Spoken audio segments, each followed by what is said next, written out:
I feel like I rely heavily on reactions as a player, more so than maybe most, or more so maybe than I should. When I play Wi-Fi, it's like I can understand what someone's gonna do. Yeah. Right? Like I can be like, I know that this Samus player is gonna roll here. Yeah. But then I'll struggle to be like, oh, I should like I'll know it, but then I won't be able to come up with the plan to punish it No, accordingly. that makes sense. I mean, it's not bad. By the way, I posted the room information in Discord. Oh, thank you. That's not bad to be a reactionary player. I think that means you're more generally receptive to information. You don't kind of either rely off of hard reads or be too slow. But online, it's really important. Like, you can still play reactionary to a certain extent, but you have to adjust how you're doing it. So as opposed to being up close and personal and reacting, it kind of turns into play to spacing to where you can react realistically. So maybe you space a bit farther back at like a mid-range, right? Yeah, I found that's definitely helpful with Ivysaur. I struggle with that with other characters, but yeah, I mean, PT's your main, so you're gonna get more comfortable with them. It's the same thing with like Olimar. Like offline, I generally like to parry a lot, be in their face, outbox them. I still do stuff like that online, but I've had to kind of accept that the mid-range is really where I can kind of play the game more and not get overwhelmed by a character with a lot better frame data. So a lot of the times it's stuff like that that'll you'll kind of have to make those adjustments. But we'll play a few games now, and we can go from there and I can give some thoughts.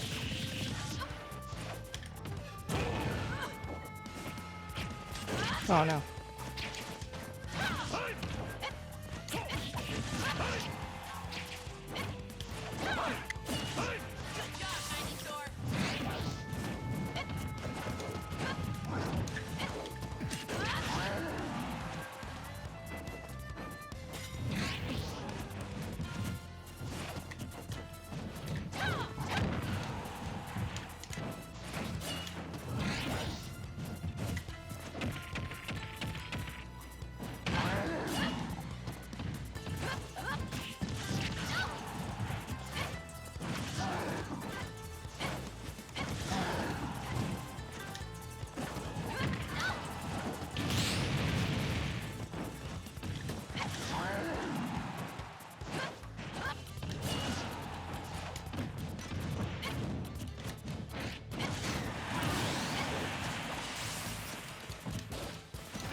Thank you.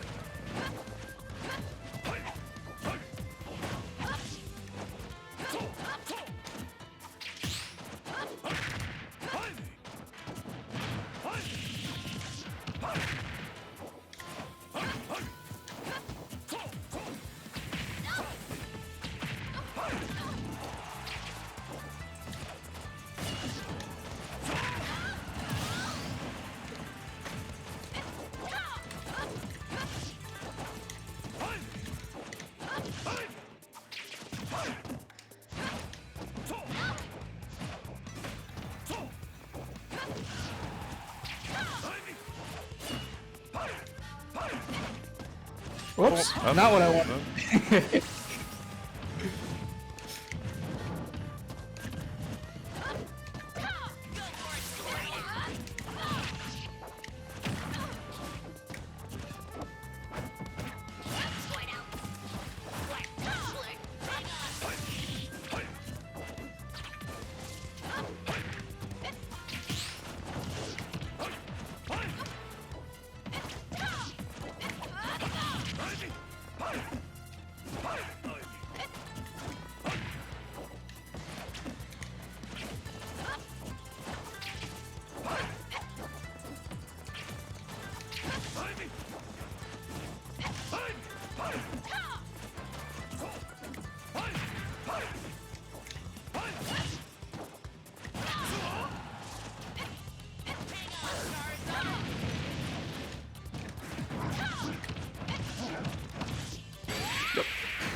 Not bad.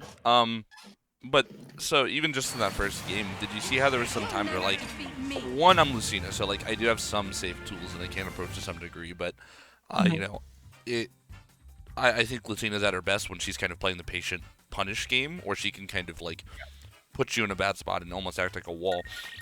But you saw how I had to sit at mid range a lot, and I was like, okay, let's see what he does. Oh, he razor leaves here. Oh, he does this here, and I'll like inch my way in as opposed to approaching just outright.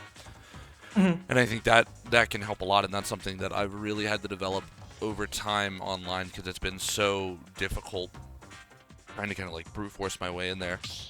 Yes, I've definitely felt that because as a player, I don't, and I mean I've had to adapt heavily with Ultimate because I've played other games before where it's just like I like to be up in your face. No, I feel that, dude.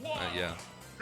I'm not. Yeah, I've seen you play Olimar offline, and it's a lot different than most Olimars. Yeah. Where you're very aggressive, and I found that that's super. I mean, it's already pretty difficult. It just in like Ultimate, but on Wi-Fi, it's especially hard. And I have also felt like, I mean, you saw it with I was immediately Ivysaur last game. I don't like playing Squirtle online. Yeah. Which is really frustrating, because that's the Pokemon I've found that I'm the best at. Yeah. So it's just difficult. Part of what I've had to come to find is like, so, you know, there are obviously characters that are better on Wi-Fi, so you have stuff like the Robs, the Sonics, the Ness, right? Like, those characters who are just really good frame data, really good speed, something that they can, like, abuse that puts them kind of a cut above the rest, you know? And playing Olimar's not one of those characters. Like, he has his own attacks and all that, but he's slow in, like, every sense of the word in terms of how he moves. And he's got, like, pretty good frame data, but it's not, like, Ness level, like, I'm always throwing out an aerial, you know, doing that. So I've had to kind of accept that I'm at an inherent disadvantage there, and the burden of execution is on me to fix that. And I think PT's in a similar boat. I know I've heard Ned talk about how much he's not a huge fan of the character online because it feels like you're out of your element. So that probably holds true to some degree. Just slow. And they have good frame. Sorry, go on. Sorry. No, I was saying I definitely understand what you're saying because it feels very similar for me. Where I found that Pokemon Trainer is very slow in general, outside of frame data. Like Squirtle's pretty slow, Ivy's pretty slow. Zard has good movement on the ground, but yeah, like they each have their own drawbacks too. Yeah. Oh yeah. I could have just F'd.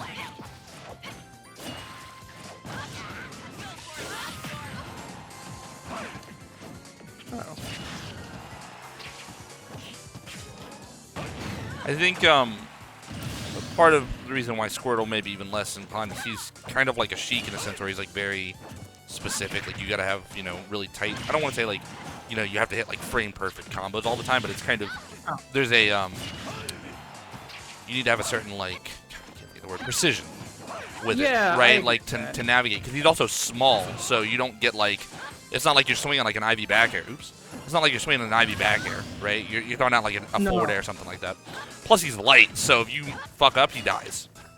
And it's like, then you're like, well, that's dumb. I mean, like, it's like I made a singular mistake and then you die for it.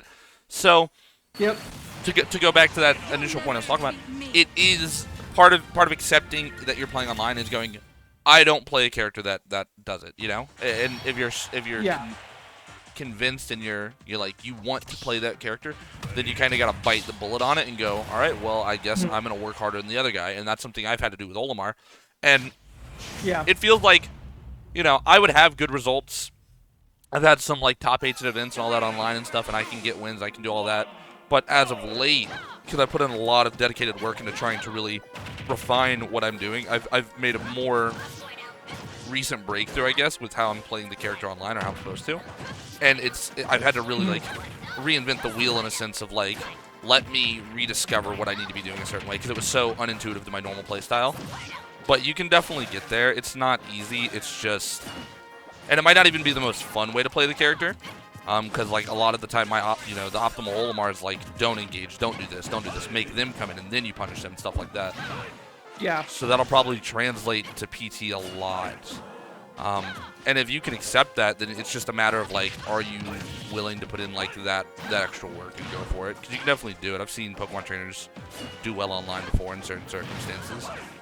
I think PT's fine on Wi-Fi. I think, like, I don't think they're great. I think it just makes some of their more polarizing, difficult matchups more polarizing and difficult. Yeah. Like, yeah, I totally understand that. I don't think like Pokemon Trainer is bad on Wi-Fi because you still have Ivy and Zard, who I think both benefit from Wi-Fi in certain ways and lose from Wi-Fi in certain ways. But I think that just matchups where it already felt bad because you lose. Worse, yeah. With like if you have to rely on Squirtle, it just feels terrible. I think is the usual thing I found. I don't really like. I don't like playing Wi-Fi. I don't do it very often. I've been like occasionally just streaming for fun, so I'll do quick play just because. Yeah, I get what I you're don't have saying. anything I can do, but like I'm more interested in offline in general. My family owns a wedding venue, and it's outdoors, so I'm hoping that within like 8 or 6 months I'll be able to do like an outdoor event. Yeah. And get like an offline weekly going in my area or an offline monthly or something. But so I'm kind of excited about that, and I've just been more interested in playing the game in general. That's fair. So are you looking for more like you want like so in this kind of session today, you obviously I'm gonna be pointing out things that might be applicable on Wi-Fi, but you don't want to like hyper adjust your playstyle for that? No, yeah, I'm not super. I have that's kind of why I wanted to go over some offline VODs because I'm vaccinated and I have buddies who are vaccinated. Sure. So we've been playing a lot of Wi-Fi or offline recently, which has been really nice. Yeah, that works. Which is why I kind of wanted to do that. I have to decide which one I want to go for because I have one where I feel like I was playing more seriously, and then one that's more recent that I was kind of just focusing on. I was playing against a pretty high-level Ganon in my area, and I was hyper focusing on edge guarding him, and I was just kind of letting like a lot of like ledge trapping and neutral go by the wayside, just to like focus on that one specific thing. Yeah. I didn't really need to, but I wanted to, because I like edge guarding people, which is why I play Pokemon Trainer. Okay. And then like, I'm also just interested because you're obviously a top level player, so it's like for me, sometimes it's like, is this opinion that I have about like X, Y, or Z, is this like misinformed? Am I an idiot for thinking this? You know, kind of thing. I get what you're saying. Because you know, it's you can get in my little like mid-level player bubbles where it's just like. Yeah, well, the thing is like, I like where you're going with where you're like getting that kind of outsider perspective, that top player perspective, knowing like how do you view it. Something that I do want to stress, and that doesn't mean like don't listen to me or don't listen to someone else. Really like let yourself take what everyone says with a grain of salt, and then you go, okay, they say that. One second, I'm about to sneeze. Okay, we're good. Take what they say with a grain of salt and be like, okay, Myron said this is this. Let me apply that information into the situation and see how I get my own conclusion. And you might agree with me, you might disagree with me, but even regardless of the outcome, go like, okay, well, why did he say that? Oh, well, there's this here, so maybe if we change this aspect of the gameplay, like there's usually some information that'll be kind of debated between players, like how things can be done, but it comes from like generally the same place. Yeah. So I definitely feel you there. But yeah, we'll be able to get some good info in there and breakdown for you, I'm sure.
Oh, whoops.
Nice.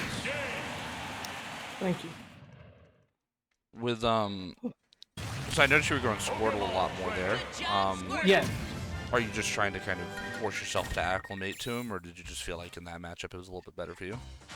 One of the things I've noticed when playing on like online, I think Pokemon Trainer does really well against characters like Lucina, but on Wi-Fi, I found that like especially with Lucina and Crom and Roy, it's really difficult for me to play around the disjoints because a lot of it is that I want to be on Squirtle and abuse my like speed and size. Yeah. But it's really hard to abuse that in the correct way against those characters. That makes sense. So it's like against an Olimar, I feel a lot more comfortable going Squirtle. I know that a lot of PTs don't like this matchup. Yeah, it's pretty dangerous. I feel like it's definitely hard, but I think Squirtle has a lot of tools to control the Pikmin that you're on. Oh no. And yeah, I'm dead. And so for me, it's like I feel like it's not as bad as people think it is. I feel really comfortable because I can just do a lot of things to get the Pikmin off me, and I have a lot of fast, safe tilts that I can use when you throw your purples to kill it. Yeah. And so I don't think it's that bad. I just don't think. I don't know. It's one of those things where you have to kind of recognize, like, is it worth the risk? And if you think it is, you can get something out of it. Exactly. Because if I'm being totally honest, in my opinion, I think Olimar is going to beat every individual Pokemon. Like, I think I have tools that is going to put them in a bad spot, so you have to kind of mix and match, if that makes sense. Yeah, absolutely. And Squirtle can definitely be that kind of, like, Mario-esque, like, let me stay on top of him, press a ton of buttons thing. Yeah. You just got to make sure that you're really good about getting out of there when you're getting at a high percent or you're not really able to close something out. Yeah. Yeah.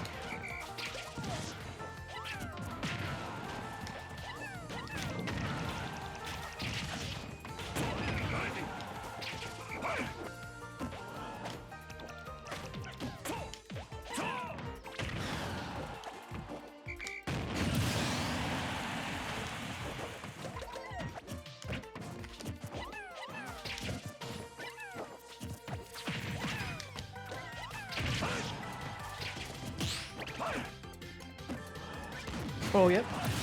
That'll definitely do it.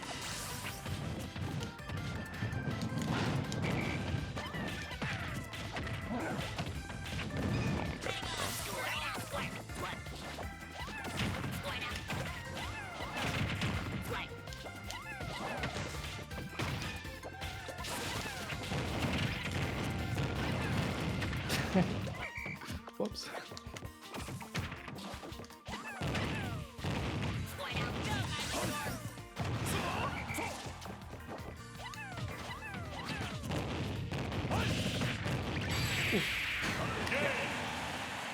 Like there, you know, I kind of just going from that last game to this one, I was telling myself like, okay, I've got a general beat on how you like to play Squirtle. I know you're really like, and this isn't, it might sound derogatory, but it's not. Like you're very mashy when you can, like you know, button, button, button. It's like that's a good sequence to do. And you called me a couple times to that last game, especially at the ledge. I was like, okay, we're just gonna play a little bit more reserved in certain areas.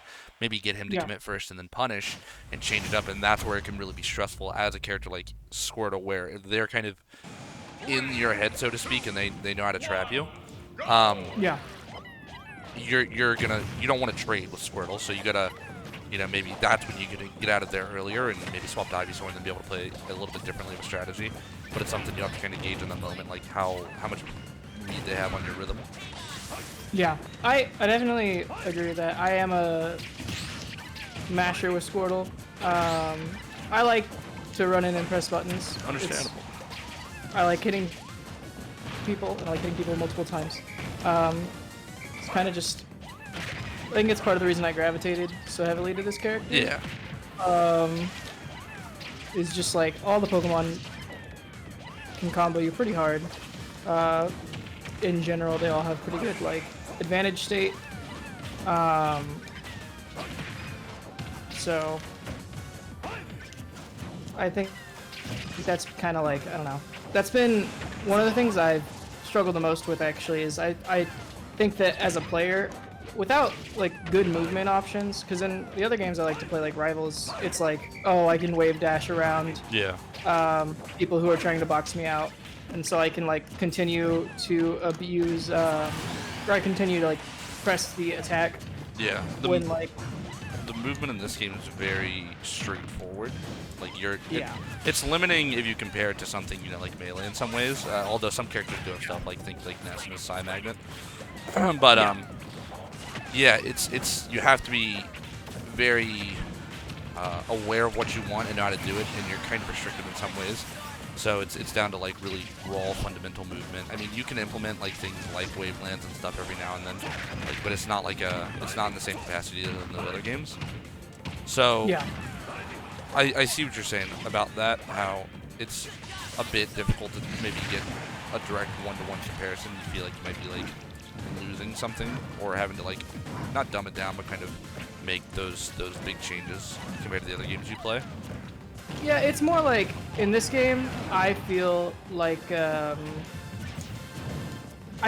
lot of the time I want to be very inactive in terms of where I'm at on the stage. Like when I play offline, my general strategy in like bracket or against tougher opponents is just kind of like try to play as patient as I can and like take wherever I think is optimal to be, you know, whether that's under a platform or center stage, whatever it is at the time.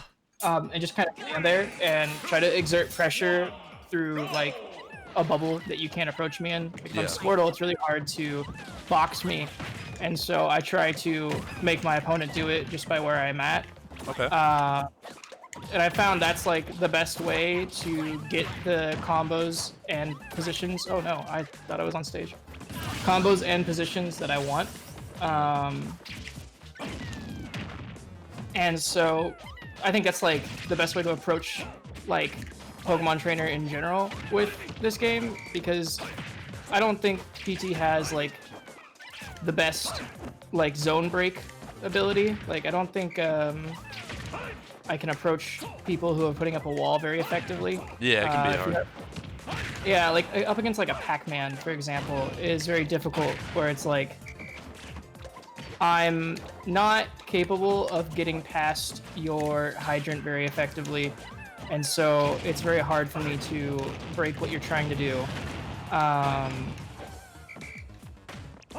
That's generally how I feel about the character. Okay. But I think that like just standing still is fine. all of the Pokemon have really effective like zones of frame data that it's like super hard to deal with. Like you can't really approach Ivysaur in the air, and so a lot of characters that want to, I can just kind of like stand still and be like, haha, jump at me. Like I'm up against like Mario, who I think Pokemon Trainer loses to. When I feel like it's safe to be Ivy, I don't feel like I have much of an onus to like approach or do anything. And I think for me, the main problem I have is recognizing when I shouldn't just be approaching and be like, because I'll put myself in situations where I feel like I'm at an advantage based off like, oh, okay, I'm at 95 as Ivysaur, you can't combo me effectively, and like unless I really screw up, you're not gonna kill me. Yeah. So I feel like that, that is a like I don't know. It's. I wanna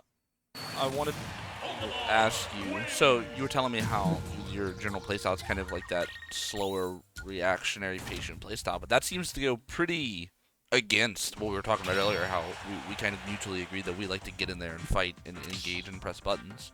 Do you find yourself at odds with that? Like, do you feel like you'll camp or you'll play defensive? Sometimes you're like, man, I really want to get in there, but it's just not feasible. Yeah, that's more like what it is. I think that's my natural playstyle, is to get in there and attack you a lot. Yeah. And so the matchups where and like playing that patient campy style usually isn't something I do very well. It's something I try to do, and I feel like it's when that I'm at my most successful, because it's like I recognize it's what I should be doing. Yeah. But it's not something I think is very feasible all the time. Yeah.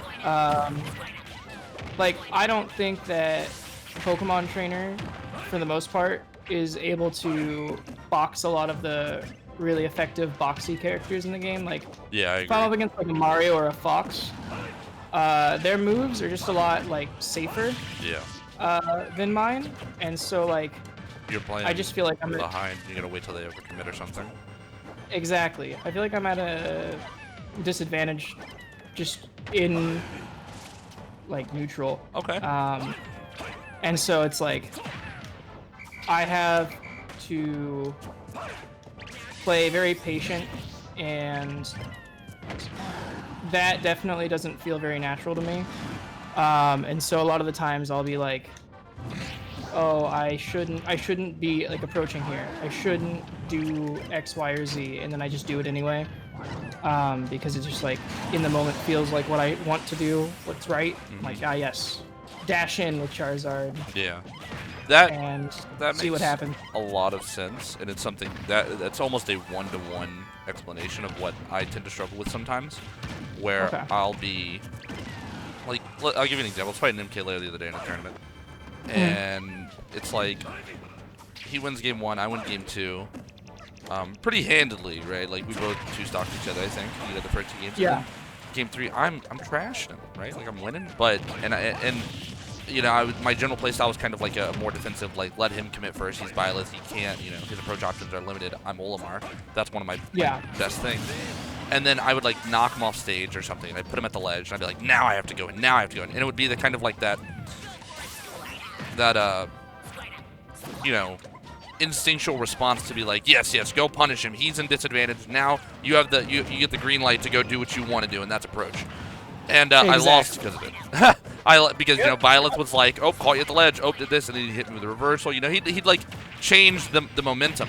Whereas had I just sat there and played defense and stuck to my game plan and made him constantly play this game that he's not winning, this approaching game, this guessing game, instead of handing him an opportunity where he could hit me, I would have beaten him. Because it happened in the same game, too, where I had a lead and I lost it.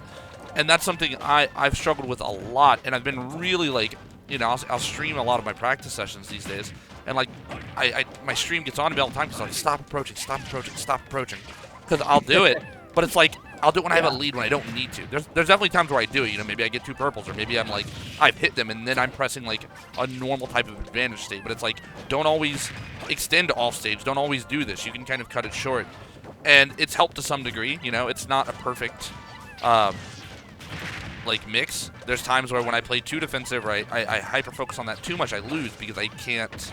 I feel like I'm giving them too much respect, right? Like maybe I fight like a Ness or something, and he's just mashing on me, and I don't have an option because I'm playing so defensive, and I haven't really developed in that moment the gameplay to force him back. And with Olimar, I'm thankful enough that I can break the character up into like 3 zones where it's like, you know, far range, mid range, close range, because he has something he can do in all of those. But with Ivysaur, you may need to adopt a similar type of strategy to where it's like, okay, you like playing aggressive, you like doing this, but that's not how you're allowed to play the character all the time if you want to win. Yeah. So and I think that makes a lot of sense.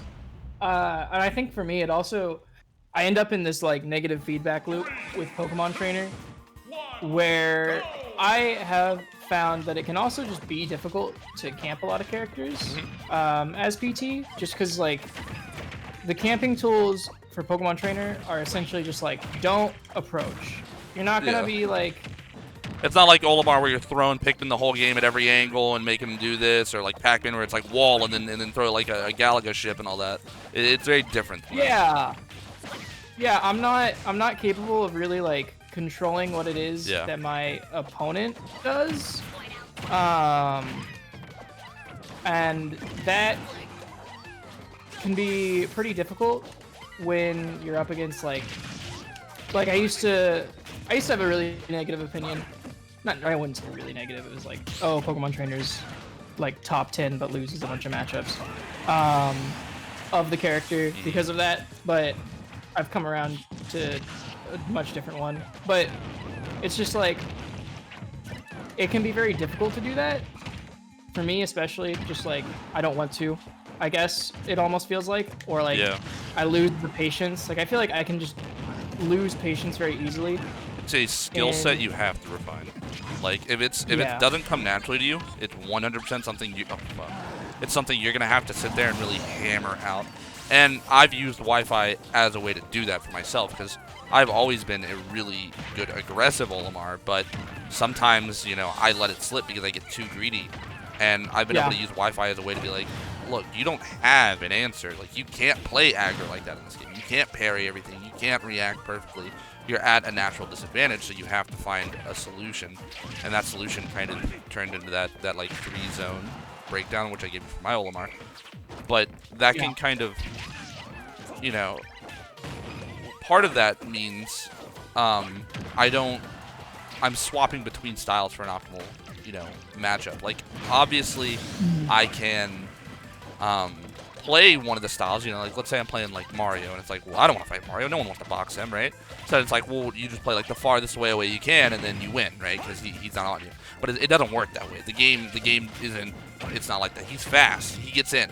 Like, he always finds his way in. Yes. So it's about identifying the different aspects of your gameplay and going, okay, I can start the match maybe playing that long range or that mid range game, but when he gets in, I have to be able to immediately swap, engage in the aggressive or the counter aggressive gameplay, let him do something, and then get him away, and then maybe reset after I've got my small advantage state, right? Like, so an example, I'm fighting Sonic, right? If Sonic was Olimar, I don't want to fight him. In fact, I don't even want to engage with him, because the moment he gets a lead, I'm sweating, because now I have to play catch up against, you know, an unreactable character who's faster than literally everyone.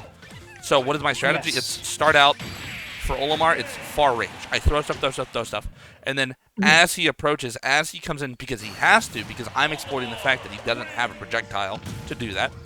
He wants to spin dash in.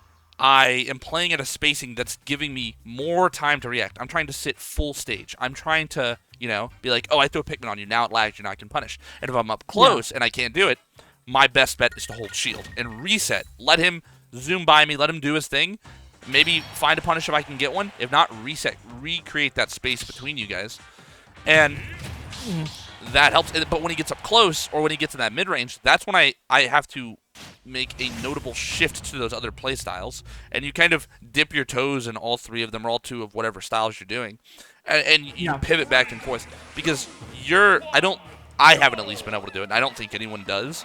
You're not going to be able to hyper commit to one play style and win. even like the campiest people, the only reason they're able to play that campy is they're either getting a lead early on because their opponent is really fucking up, or their opponent's giving them something, or they got a really good, you know, early set of aggressive reads or something like that. Like, it's not play campy this time because they're so good at playing defensive. It's just their character either provides them something, or their opponent is giving them more than they really deserve. You know, from at least from like the get-go of the match. Obviously later on it changes. So it's a lot of the time that constant shift. Like, they'll go aggressive when they notice you overcommit. They'll do this when they notice you overcommit. And that's kind of what it needs to be for you, where you can start, you know, more mid-rangey, more reactionary, within reason, of course, and go, all right, well, how can I punish these things? Oh, okay, he did this, and take like little mental notes of it, and then go, all right, now that I've been playing kind of safe, let me get my punish, let me punish him, and then play your little aggressive stunt, get your thing on him, you know, put him in a bad spot, maybe keep him at disadvantage, go out there and punish him, you know, but then reset back to that mid-range, back to that hard to react, or hard to punish, hard to get in on gameplay style that gives you more time to react. And it'll change for you, especially based on your Pokemon. Like, you know, you might be more inclined to be up close with like Charizard because he has a strong out of shield game than you would with like Ivysaur or something like that. So you can make those adjustments based on that. And I think that'll help you a lot. But you have to, it is a skill that you will 100% have to force yourself to adjust to and refine, because it, you know, like me, it's not intuitive to just not do anything. It's not like you want to run in, and you might be worse at staying back, which is fine, because you're going to make yourself get better at it if you really want it. And it's definitely more, it's like a problem that's stronger online, but even offline that holds true. You know, there's definitely times where I just need to not approach somebody online or offline. It's like there's absolutely no reason to. I have a lead. Like, I'm Olimar.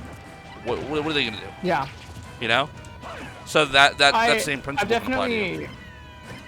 Yeah, I've definitely felt that, where it's like, I don't have a reason to be doing what I'm doing, so why am I doing it? Yep.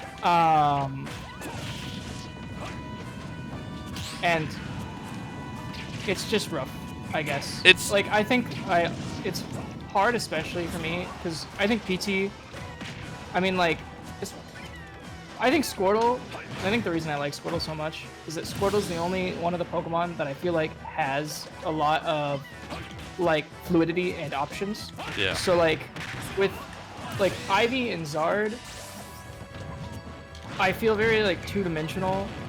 No, I totally what get I'm that. doing. I feel that way about most of the cast that is an Olimar, but I'm like, oh, you have, like, one strategy? Like, you can do one thing? So I feel that. Yeah, it's rough, because it's like with Squirtle, I feel like I can, especially like offline, I feel like I can adjust really quickly to like, okay, I need to like be really patient and just like wait until they do something dumb, and then just like run in and F-tilt them 100 times. But with like Ivy and Zard, it's like, oh, okay, I have Razor Leaf. And I have big moves. Okay, what do I do? It's hard because it's like, okay, I'm Squirtle, and my F tilt and my up tilt and my down tilt are all useful in different ways and can do different things and can like really affect what my, like, if my opponent is expecting an up tilt or an F tilt and I down tilt them, it really changes up the next like 30 seconds of the match, because now I have a completely different like way of starting my advantage. And they have to react to it in an entirely different way, because now they're getting put into a jab lock situation at a much lower percent than they're expecting. Versus like Ivysaur, where it's like, okay, they're near me and I can down tilt and that's it. Because if I jab, it's frame like 7, so it's not very useful, and if I F tilt, it's also, I don't remember what frame that is, because it's not fast, that's what such a bad move, but it's like, yeah, super duper, like, unsafe, awkward to use, and just like,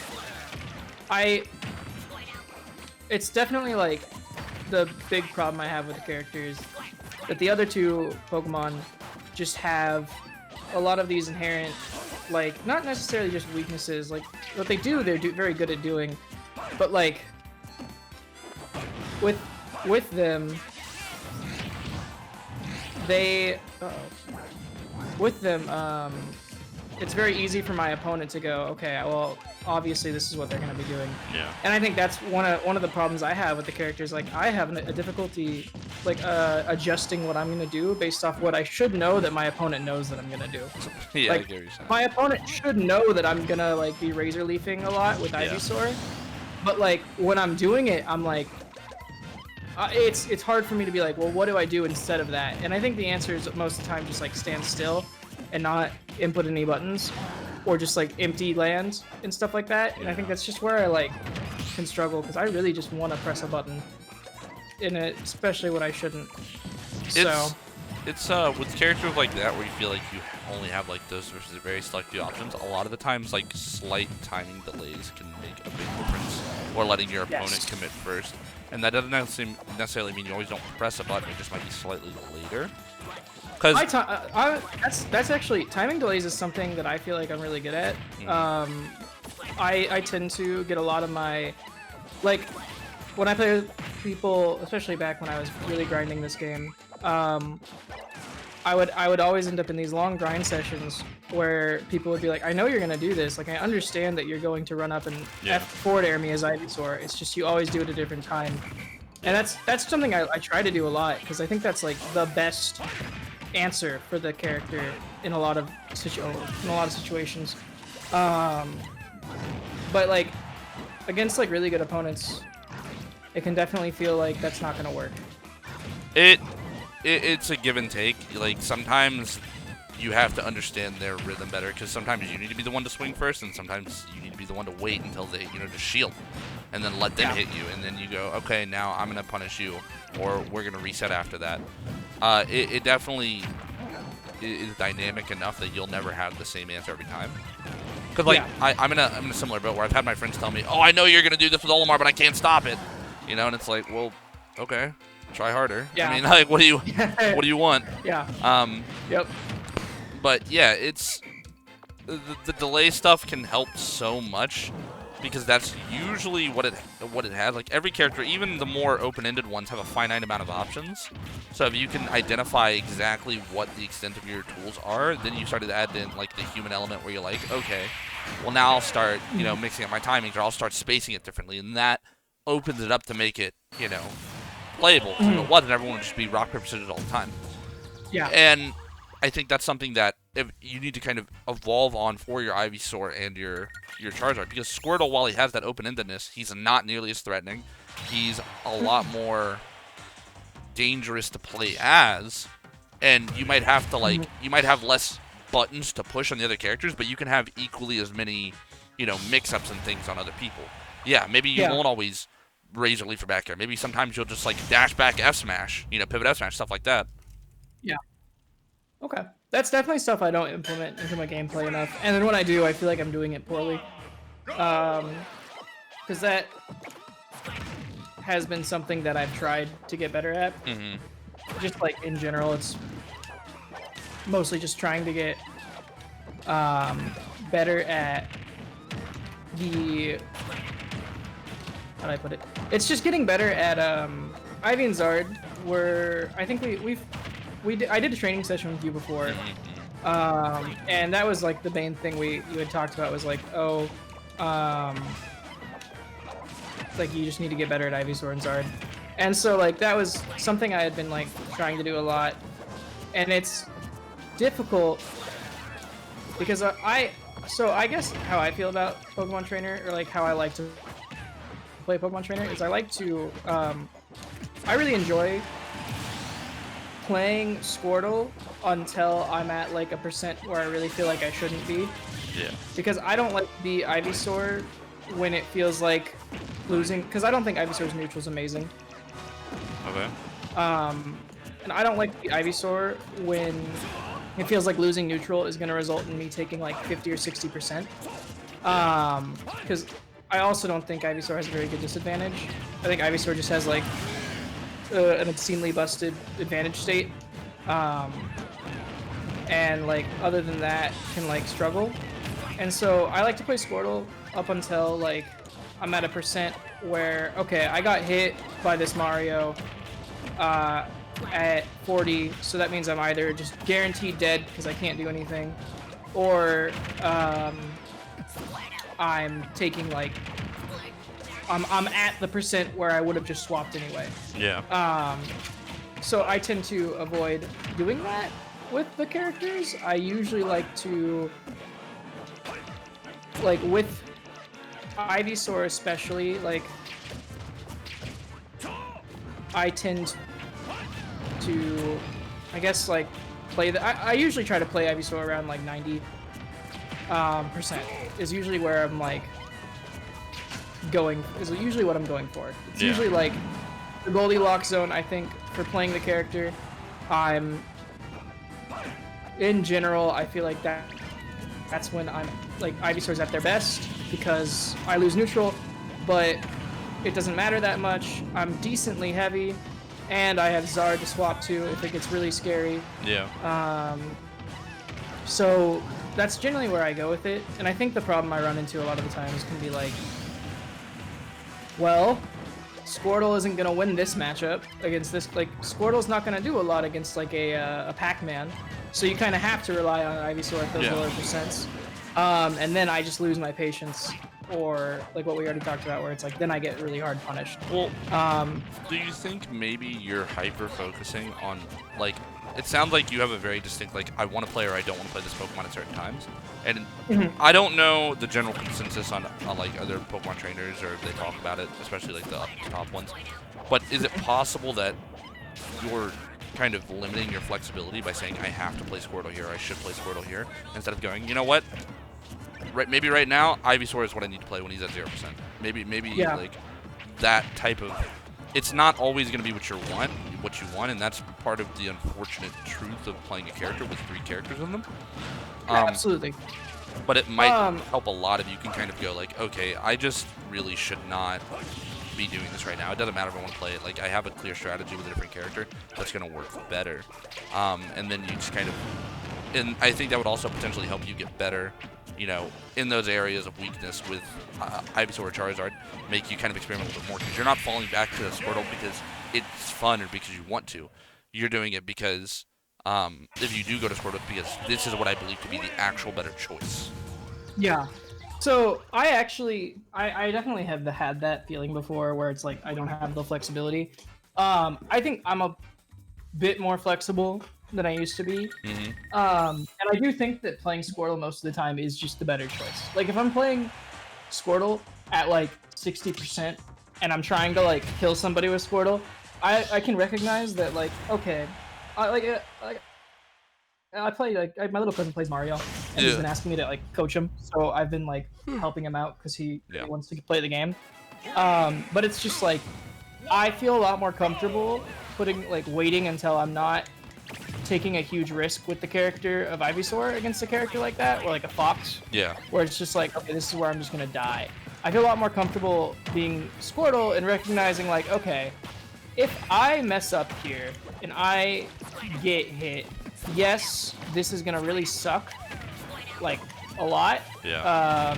Like I could die just by like getting hit, but I can play that patient game enough that, or like I can play safe enough.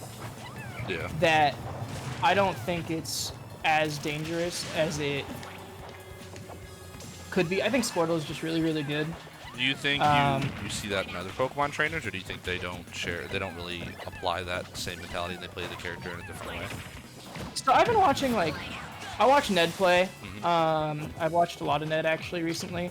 And I think I see that with Ned. I don't see that. I see that with I liked watching Tweak play the character a lot. Yeah. I definitely saw that in Tweak. His Squirtle was very good.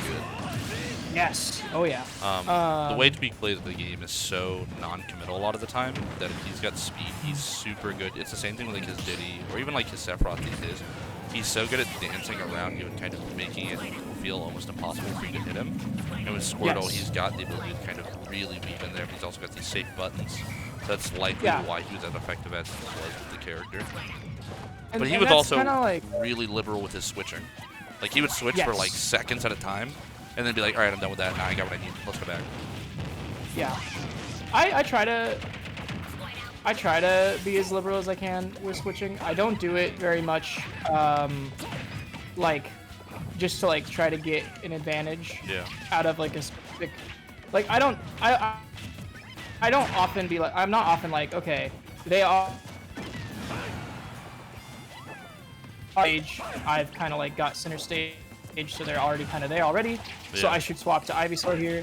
I don't tend to do that, and maybe that's not right, but I found that a lot of the times, at least it feels this way for me, I will be like, especially if I'm like Charizard at low percents, try to like close out of stock. I feel like the risk's just never worth it, because like while Charizard can definitely just like steal a stock with an up smash when they're a low, like, or they're at a high percent. Yeah. I also feel like if I'm just Squirtle, I can just keep hitting them until I can kill them with an up B or something, or just swap to Ivysaur and be a lot safer. I value that a lot, just because I feel like when I've watched other Pokemon trainers play, they all rely on Squirtle to a degree.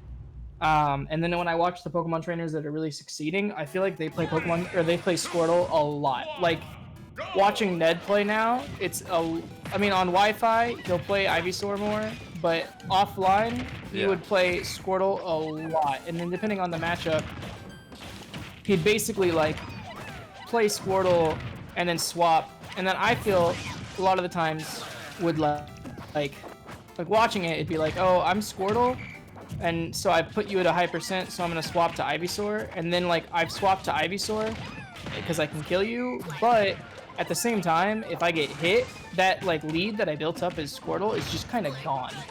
Yeah. I'd rather lose that lead as Squirtle than lose it as Ivysaur, because it's gonna be a lot more like neutral interactions that my opponent has to win to catch up to beat my Squirtle than it is to beat my Ivysaur. Like, even like characters that don't necessarily have crazy good advantage states, doesn't feel good to be Ivy or Charizard and get hit at a low percent. It feels pretty bad. And I'd rather like keep the pressure up with Squirtle, I guess. I feel very reliant on Squirtle in that regard. Even if like it doesn't. I don't want to say don't do that, because that's, you know, that's your playstyle. That's the most important thing, I think, is kind of making you work the way making it work the way you want. But and we've kind of already talked about Lucinas, but like obviously reinforcing the Ivysaur and the Charizard is going to be really important, so that if Squirtle's that much better, like he's not. If I'm going to be honest, that is not the Pokemon I would want to be the best out of them all, because he's not the one you fall back on when shit goes bad. You know, when you're getting slapped up, you're not like, yes, let me bring out Squirtle and fight the guy who's blowing me up, you know? You don't want to do that. So having the others be similar in you know, power, skill-wise, like the way you're playing them, is really important. But it might... You might benefit from maybe trying some games or trying some practice sessions where you're maybe hyper-focusing on, like, I'm going to do a lot more with Ivysaur here. I'm going to do a lot more with Charizard here. Because I've played, you know, PTs myself, and it's like, I'll fuck up their Squirtle, and then they bust out the Charizard, and they get, like, a select few reads, because it's not like they don't necessarily know, but they can't do it with Squirtle, and they bust it out. I don't think you should limit yourself to going, all right, these are the percents, these are what's happening, so I can't play Charizard now, or I can't play Ivysaur. Like, you can have, like, a guideline, but I think you would be doing yourself a disservice to not let yourself flex your creative muscles with these other characters.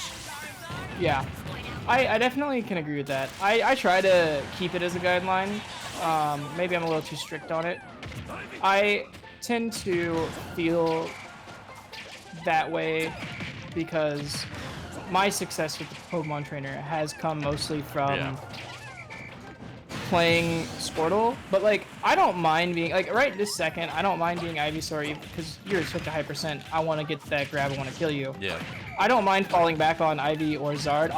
I fall back on Ivy and Zard in a lot of my tournament sets. Okay. I just view Squirtle as like an incredible way to build up a lead, and like I don't feel like there's much of a reason to swap off of Squirtle. A lot of the time, like I think like you want to be Ivysaur obviously at some point during the stock. You want to be Charizard at some point during the stock, but I think that a lot of the times I watch PTs swap off of Squirtle in situations where I just don't think it's right. And I think that's where I'm coming, like what I'm trying to, I guess, get at is like Ivysaur I feel like is exceptionally powerful, but I want to be Ivysaur at a percent where I feel the most powerful. And if I'm at like, I think Tweak's magic percent was always 85.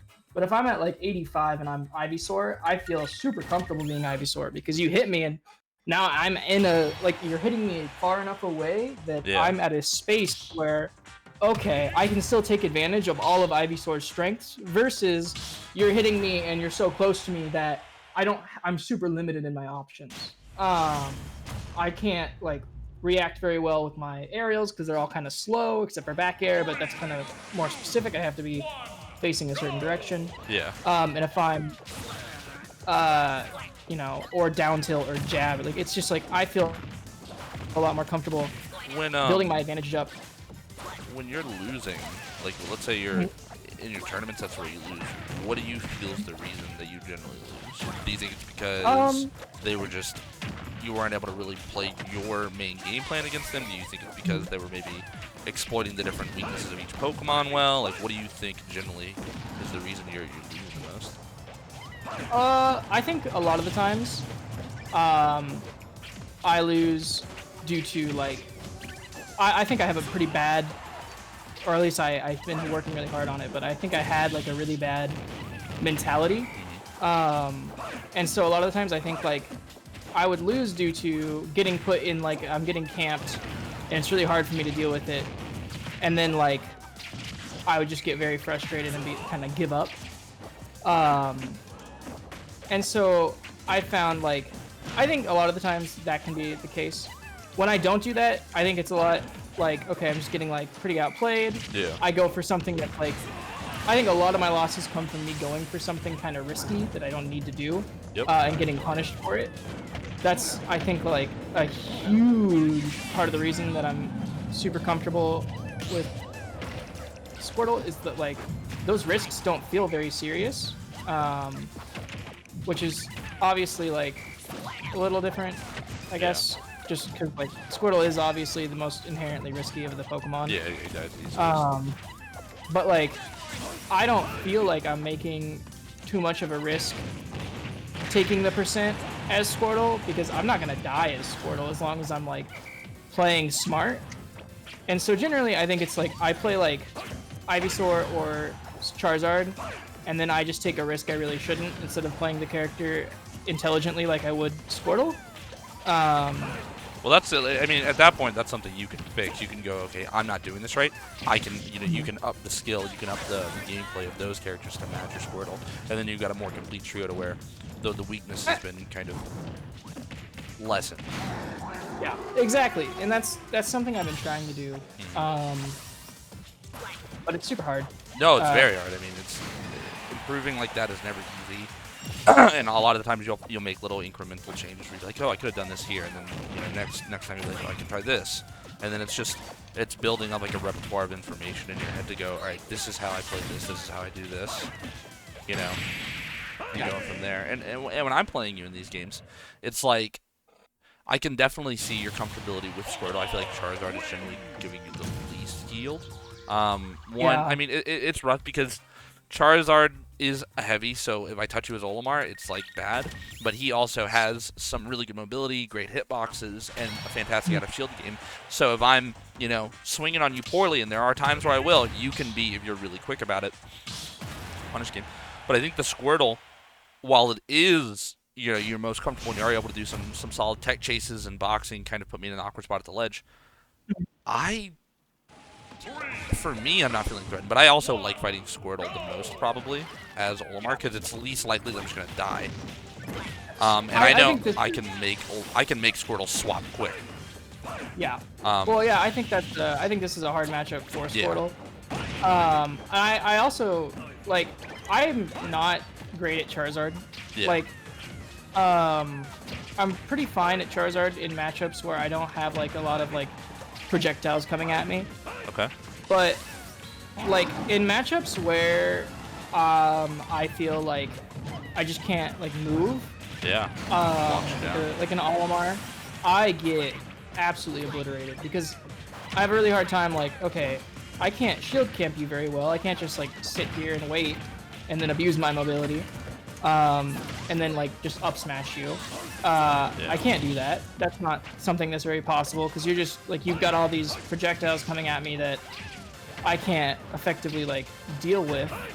At least it feels that way for me with Charizard because I'm just so big that trying to like weave around them doesn't feel very right. Like it doesn't work for me. I think at that point then you gotta ask yourself, okay, well if I can't camp, what can I do? Well, Charizard has a safe on shield and air. Like if you take a character like Olimar, my out of shield game is not that great. Like my fast out of shield option is frame 10 and it's a fair and air. You know, shield grabbing's practically non-existent against most forms of shield pressure. And then, you know, drop shield jab is about the same. It's, you know, so I'm stuck into those select aerials, which I can definitely do if you're not careful. But, like, I can't punish that in air. And then it creates a mix-up so that maybe you start pressuring. Maybe you play aggressive. Not even necessarily like balls to the wall, but like just like, hey, respect my buttons. Or, you know, because if not, then I'm going to run over you because you're heavy. And that's something where you might need to recognize that it's not, you can't play like that hyper defense that don't interact, that shield camping, and instead use your buttons. Because Charizard has surprisingly good frame data for a heavy, or just in general, really, I'd say. Like, it's super safe, it's super quick on certain things, he's got good mobility, fantastic hitbox size on things like fair and stuff, even there's pretty big. So you can really just like abuse those things, and because Charizard as a character naturally instills fear, it's like no one wants to get back aired. No one wants to get, you know, tech chase flare blitz off of an air. Outplayed at 25 is what I like to call it. Exactly. So you have those different attributes which you can abuse, but you maybe are trying to play all of your Pokemon in a similar manner. Like it's like Olimar, right? Like when I have 2 purples, I play very different than when I have no purples. And I recognize that when I have those, not only do I gain additional options, I can pressure differently, I can, you know, do this, but I also recognize how scared people are of those. They don't want to fight that, you know? They don't want to get their shield broken and die at 40. So there's... I definitely do struggle to apply the pressure with Charizard. You should look to apply, like, not only the game elements, but also how the human element factors into it. Like, are they scared of this, you know? Maybe you run up and you get a grab and you back throw them and you see, are they DIing right? Nope. All right. That means they're not ready for certain things. And, like, try and abuse their either nerves or whatever it is. And if they are playing, like, you know, maybe they do DI right. Okay, so you're like, okay, so maybe I can't hit them with that cheesy setup. Let's see how they're handling my shield pressure with nairs. Let's see how they're handling, you know, things like that. And you can play to his strengths. And then Ivysaur, you know, it's a similar way. It's like, you know, how are they handling my back airs? How are they handling this? It's not always easy, and you might not always get the answer, but stuff like that and just experimenting will go a long way with you. Yeah. Okay. Interesting.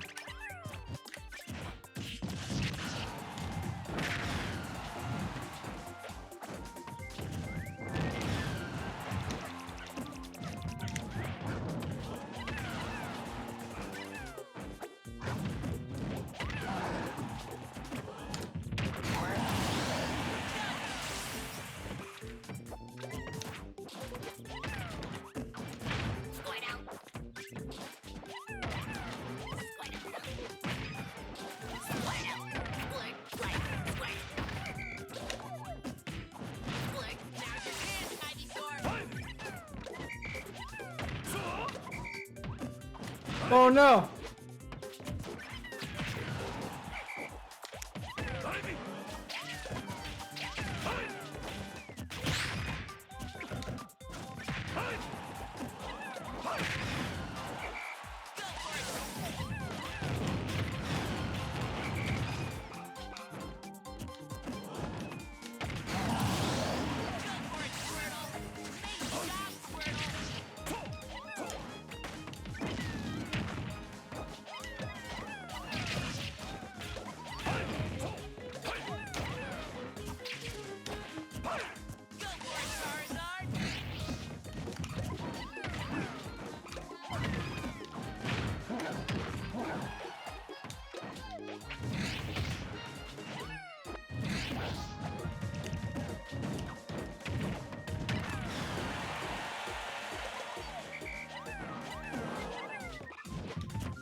Oh, yep. It's like there, you know, I think I liked how I felt like you were going Charizard a little bit more, or in certain instances I felt like you were trying to experiment. Like I saw some nairs, I saw some of that good stuff. You weren't totally in there. Like I know there was a couple times where you hesitated, especially around the ledge, where I feel like if you were quicker with your trigger finger would have helped. But that's what I want from you. I need you to like experiment. You have to put yourself out of that comfort zone and go like, let me try this. Because if you don't develop that skill set, those skill sets, you're gonna keep just intentionally gimping yourself. Okay, that makes sense. That makes a lot of sense. Yeah, I definitely do. I especially find it difficult too, because I don't abuse Charizard's Nair very much. Yeah. I should. It's definitely like a super good move. Yeah. Also, it feels kind of hard when I have a Pikmin on me. It doesn't feel as safe as maybe it would otherwise.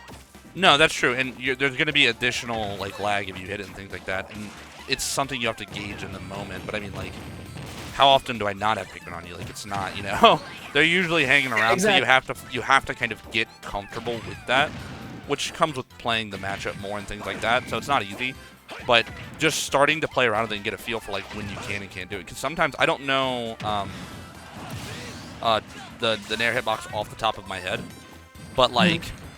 You know, the Pikmin might not always hit it, depends where it's latched. There's a lot of different things that come into play there. Yeah. So it's pretty huge. Yeah, so letting yourself experiment with it is the most important thing. And I think that's going to do a lot more for you than just trying to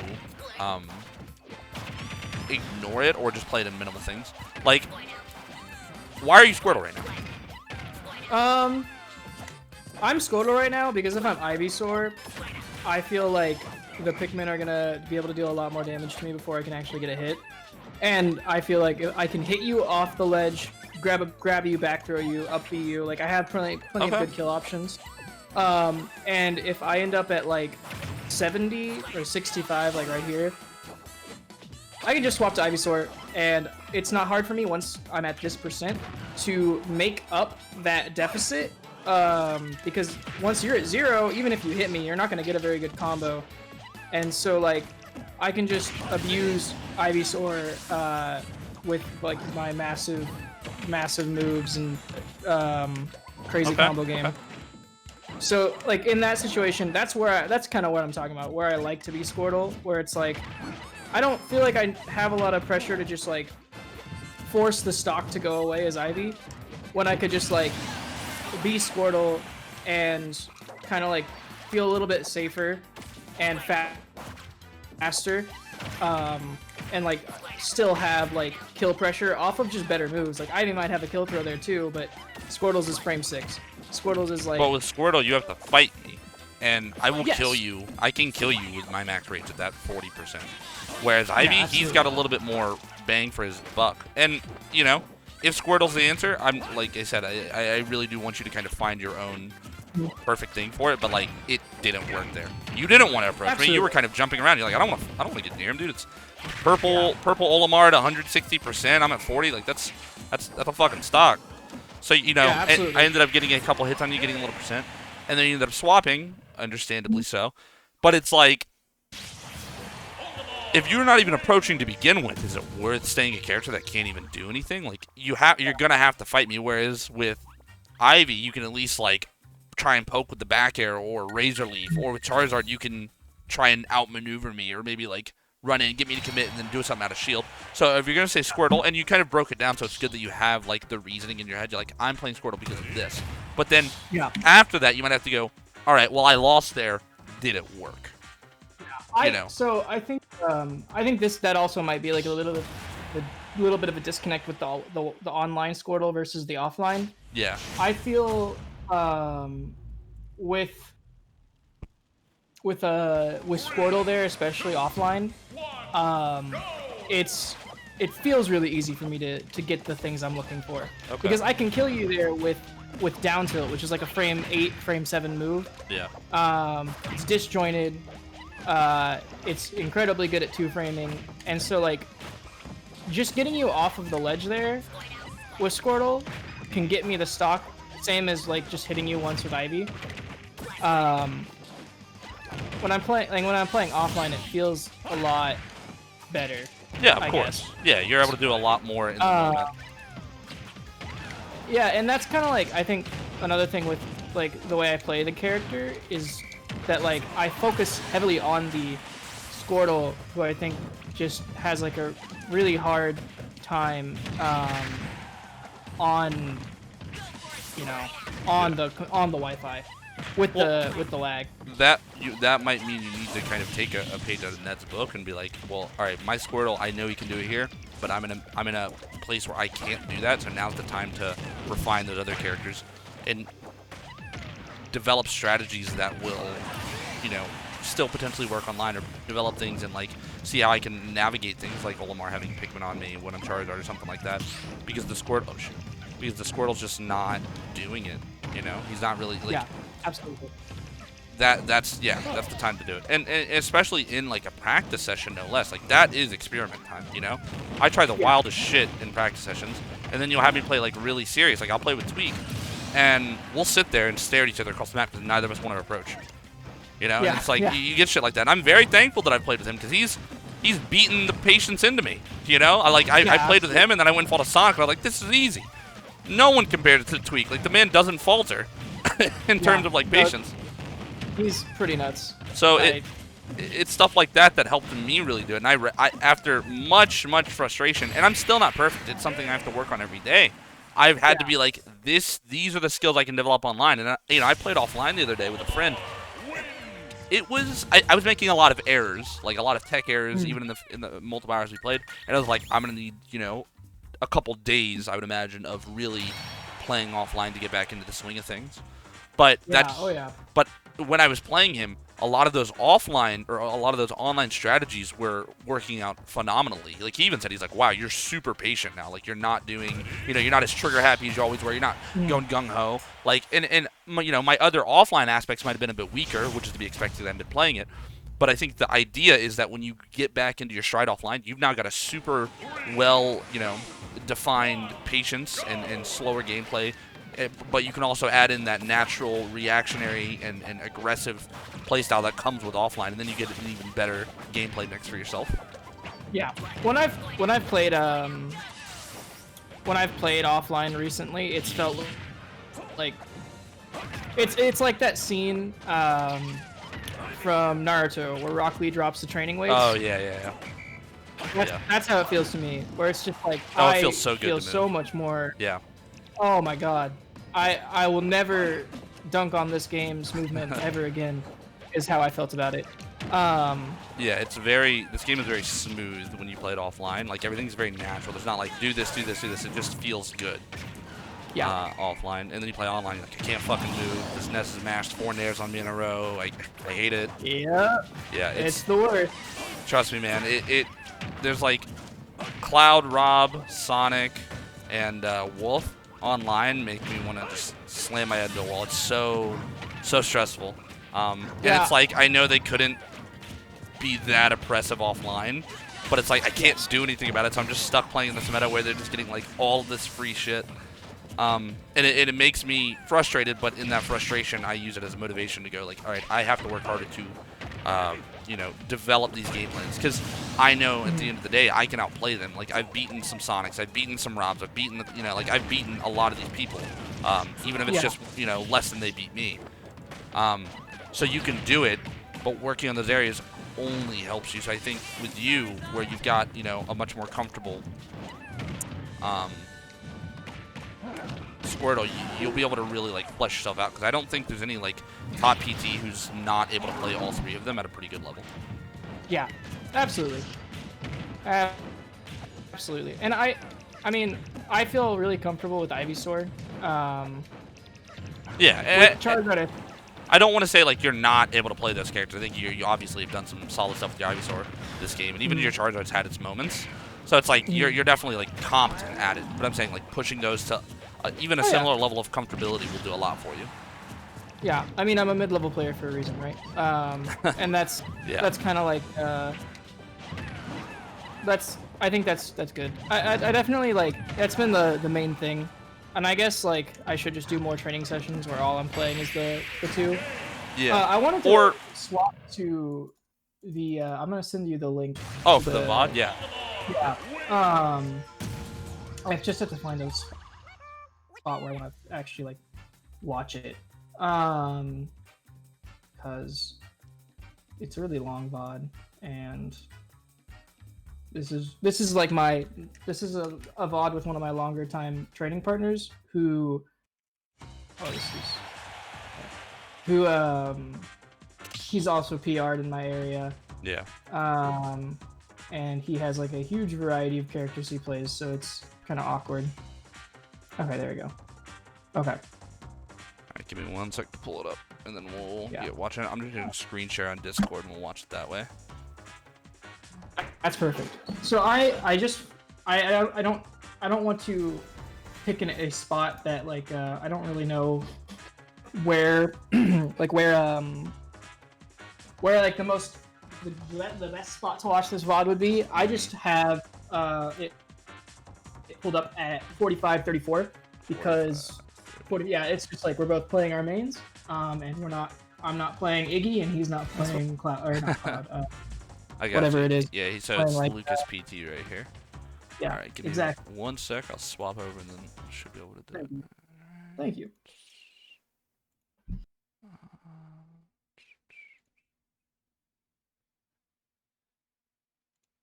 And it might stall a little bit. I've had weird problems. No, that's alright. Wish. Alright, can you see it? Yes. Okay.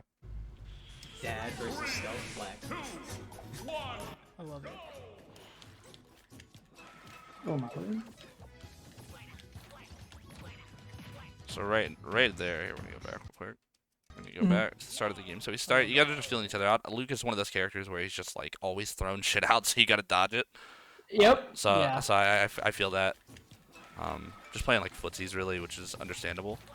Yeah. I like the dash back there, catch him with the dash back, run and dash attack. Start your combo.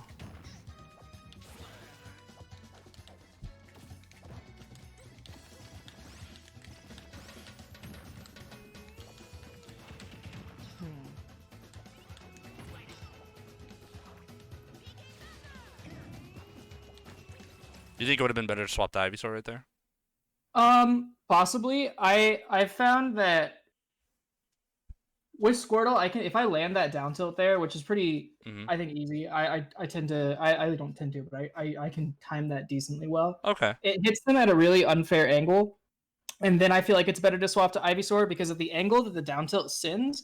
It forces them to either go up or go down, and I can cover either just by full hopping with down air. I don't have to like. Okay. I don't have to worry more about like timing it and then waiting, like hoping they don't tech. It feels a lot safer there because I can be like, oh, well, now you have to up B and you either have to choose to go up or you have to choose to go to the ledge. And either way, I can just jump out and down air you and then you just die versus me like waiting and like trying to down air you multiple times. I feel like it's just easier that way. So pretty much it's just that's like one step away from the Ivysaur. Okay, I just wanted to ask about that because I saw him down there and I wasn't sure if that was something you were considering or if you were just in like the stay Squirtle because of the percents and all that. Yeah, and if I hit that down tilt with Squirtle, it forces out an up B, and because he doesn't have a jump there, and if he has to up B, I can just neutral B and kill him. He has to up B in a spot where I can just it's a like, really awkward angle off the stage. Yeah, exactly. And so it's kind of like I think it's just better because it's a faster move. I think it's easier to hit in that situation, or at least easier to That's my thoughts on it though. I feel you.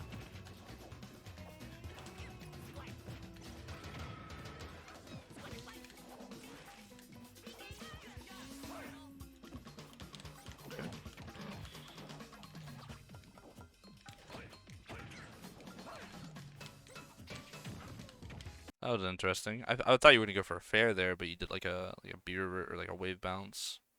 It looked like a wave bounce thing. I don't think it's optimal to do that. I do it sometimes because I'm hoping that they think I'm gonna fair. But you can like shield either way. So I'm gonna pull it up again. So you get him in your little thing right here, and then you go for it. But had you gone out with the fair here, even had he stayed on the platform, right? You probably would have hit him with his shield. He's not punishing that. Like you're like max range away. He's in a platform. It's awkward as fuck. But if he comes off, you're also hitting him because you're falling with it. Yeah. So I think Yeah, you're in right. those moments, you do want to try to abuse, like, being able to recognize that spacing and go, like, okay, this is where I'm at him in the air. Like, it's not an easy thing to punish. Probably would Okay. have done more for you. Yeah, absolutely. Yeah, and Lucas is pretty floaty as well, so he does extra fun. So, do you swap here? You might not remember, and it's fine. Were you swapping here Mhm. just because you were having a hard time hitting him and you wanted to try and change your pace, or? Um, so I found that it with Ivysaur in those situations against like a Lucas, Yeah. we're just like both neutral. He's respecting Ivysaur's space, Yeah.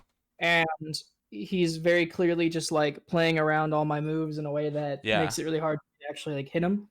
So I swap there because it forces the opponent to change how they're approaching the game. And if they keep playing as if they're playing Ivysaur, I can just run up and grab you, or I can run up and up smash. Hmm. It forces a cognitive switch on my opponent's Yeah. part, and not everyone's gonna do that. I think I approach with a nair here, which Yeah. I have to Well, imagine I was like wonder because like a you're fair. fighting, you go for the fair, and then you run away, and here you switch. But like Mhm. he comes at you, you probably could have just back aired. I see the Yeah. switch, I see the reasoning, and Mhm. it's fine to do it because obviously I think you experimenting or not experimenting, but just practicing the Charizard and Ivysaur more Yeah. is gonna help you. But sometimes recognizing that stuff can help a lot. Like, what is your opponent Mhm. doing when you're running away? If they're approaching, like, let Lucas approach. He's losing, right? That's Yeah. Absolutely. your sign to punish him. But yeah, you do go for a nair here. You don't even hit him, unfortunately, so he catches you the down tilt. Yeah. Quick combo, but you Charizard, so it's not a huge deal. No, Um, it's just gotta be careful about how you're landing. Oh, okay. Oh, I'm back. Slow on the okay. punish there. Yeah. I could have just side tilted for sure. Does I think that you was could have flame breath down there, couldn't you? Would not have hit it down there if you would have ran to the edge, angled flame breath down. Yeah, I think I was trying to hit him with the angled downside tilt, and I just Gotcha. misinputted it.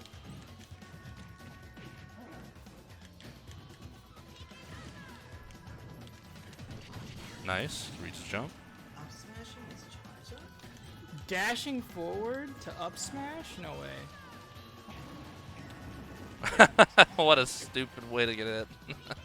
Yeah, that's right. It's rough. That's He's Lucas though. yeah, absolutely. Good shield after the nair. I like that, recognizing that it probably wasn't gonna be safe. I don't think he died.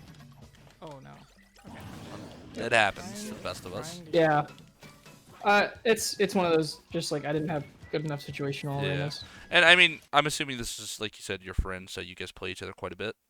So he Yeah, probably knows a lot of like your finer habits, and that's why how you can read him more yeah, reliably, or he can read the jumps or whatever more reliably and stuff like that. exactly. He's very he's aware that I like to try to down air people with Charizard. Yeah. Maybe it's not fun to top air.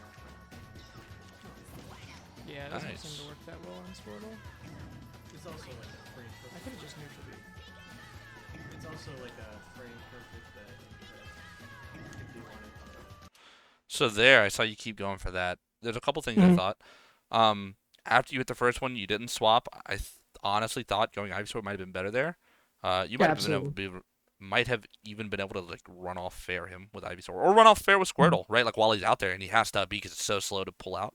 Yeah, Like let me go back. Work that well on Squirtle. I think what I Like should you have hit done him here here. and then like you run down. If you run down, just fair, he's dead. Yeah, absolutely. I think I should have just jumped off a neutral bead. That's honestly With what Squirtle. I was gonna ask next. I just didn't know if maybe it'd have too much lag because he's a little low. Mhm. But I was like, yeah, I think after the first F tilt, you were kind of just you were playing it safe in the way that you're like, all right, there's no risk of me, messing up here. But at the same time, like you've got a Yeah, almost 100% lead on him. You might as well ride it, especially when you have a character who's known for kind of exploiting people at the ledge. I think you could have done a little bit better. mhm. I Uh, absolutely agree. I think that's like jumping off in neutral being something I don't implement very well, or yeah. at least I haven't been, and especially in this session, I don't do it like at all. I think. And Um, it's a weird option. There's a lot of different things you could have done to punish him there, but as long as you're making note mentally to like try and implement it next time, that's going to be the big thing because it's a constant like, okay, I didn't do it now. It's not the end of the world. I have to do it next time, or I'm going to try to do it next time. It's like you exactly. do it in baby steps. Happens. Happens? I was trying not to slide off the platform there, but then I end up doing it. That's how it be sometimes. Yeah.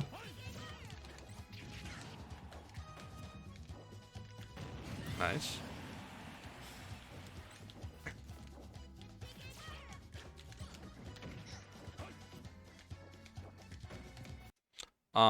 I like the up air there to poke.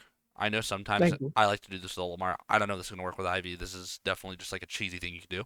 When people are on platforms like this and they're shielding, you do like a rising nair and try and poke at the bottom just to shield poke them and mess them up, but you don't go all the way through so it pokes. And if you're getting the shield load, that's something you can do just as an obnoxious way. But with up air, it might not even be worth it because it's such a unpunishable move on a platform like that. Yeah. No, I think I've done that. I do that decently well with Ivy's up air too. Yeah. You can just space it with because the move's so massive. Yeah, if you hit it's it like huge. you can space it to hit like their feet. It's just something that I have to work more And on. that's It was fine. something I did That's just a like lot more before. that's shield pressure to just force him to not stand up there and shield. So it's fine. It doesn't need to like do anything crazy. It doesn't need to shield poke. Just something I wanted to point out as someone who likes to do a lot of cheesy shit with Olimar.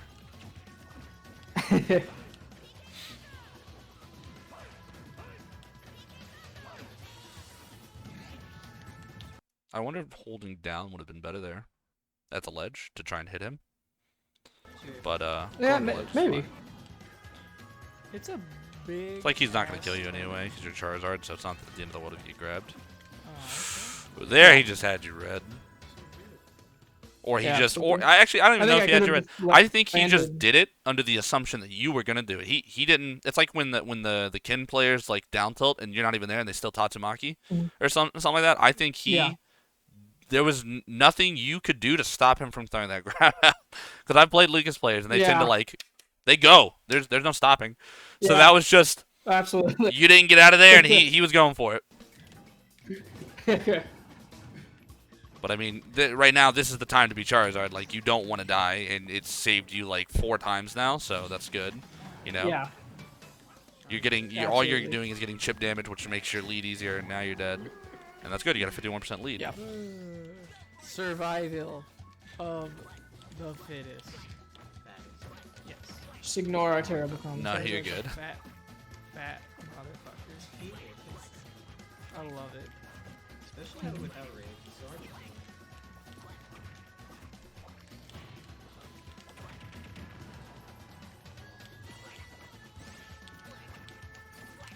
I really wonder if it's even worth staying Squirtle at this point. Like, you knock him off, and it's like, I guess here, like, I would have been like, swap Ivysaur, right? And now he's, like, this is kill percent. You know, Squirtle's not going to kill him unless you, like, hit Gimp or, like, hit a down smash, right? And yeah, absolutely. You probably had something in mind, and like I said earlier with the top player thing, take it with a grain of salt, like, compare and contrast to your own understanding, because I'm not a Pokemon trainer player. But absolutely. If I'm Lucas, I'm not, at least from what I've seen in this game, I'm not scared of you out here. Because I know you're going to sit right here. But if you're Ivysaur and you down air, it's like, ugh, that's fucking annoying. Yeah. And then he ends up catching you because you went for exactly what I said you were going to do. You know, you end up getting him. You know, he doesn't, like, handle it the best. But I think those are things to look at. Like, how can you push your advantage further? How can you make the most out of it instead of doing all these light hits? Because on one hand, it's nice and secure that every hit you do is going to, like, give you a lead, and it's, like, less committal if you fuck it up. But at the same time, every hit you do gives you a chance to fuck up and then let him come back. Like you did that one stock where you down tilt or F tilt or whatever it was, like 3 times, and the third one missed. And I've done the same thing with Olimar. Like, I'll, like, down tilt somebody's recovery and then hit him up, and I'll do it again, and I'll do it again. And I'll finally miss the 4th down tilt, and then they're back on stage. Whereas, had I just gone for the dare and had I been good in it, he's dead. Right? Stuff like that. Yeah, absolutely. Absolutely. Just on reaction. Yeah.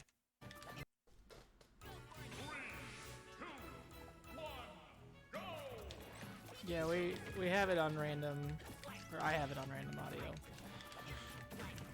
Sorry about that. Especially because, like, teching on reaction, almost everybody just techs in place. Yeah. Like, Well, Lucas, you just got to really hold the shield button because they're almost always going to throw an attack out when they land. Yeah, absolutely. And it. I've never met a Lucas player who didn't. Squirtle and his Nice. I'm liking the use of Ivysaur, especially at this percent too. Like you're not waiting. You're like, I can do this. Let me just run over him. And like you were saying, that great advantage state. You know, you're just keeping him in an awkward spot. Like, Yeah, it's super hard for him here to like actually like get back. I'm gonna miss down air. Yep. Yeah. I'm once again. I mean, I guess it's just safe to do with Ivy, but I was a little surprised that you missed that one. I'm pretty bad at landing those down airs. I don't know Gotcha. why. It's super easy. but I Well, just screw it up all the There's time. something to work on when you play Ivysaur more. Yeah, You know, absolutely. having Absolutely. something to improve upon is so much better than not knowing what the fuck to do. For the side B, but Yeah, instead, I totally agree. jump. I've had sessions where I left and I'm like, I'm fucking lost, man. What do I do? That was me after I lost to Best Yeah. Nest. Like, I beat Best Nest yesterday, and then I lose him in losers, and he was playing a lot more intense, a lot more aggressive, really kind of mashing on me, putting me in a bad Mhm. spot. And I'm just like, I don't have an answer. Like, Yeah. what do I do? You know? So, like, I got to go back and rethink it. So the fact that you've got these, like, here's what you do, fantastic. That's a simple matter of Yeah. execution. Yeah, Stark lives in my town. He's a Gotcha, really good gotcha. eye player. Yep, when yep. when I play him, sometimes it's just like, what the hell did I do? Yeah, no. Tweaks left me feeling like that literally minutes into a session. I like that nair. I like the nair. Okay, all right. All right, we'll just get carried across the stage. Yeah. You're It's rough. you're kind of it's kind of nice because the Lucas player, he's not the best at killing, but he's really good at tapping you. So it doesn't Yes. feel as threatening to play Squirtle as it could be. Like imagine if the Lucas was like landing all these absurd like kill moves like he has, you know, at the higher Yeah. percents. No, I totally agree.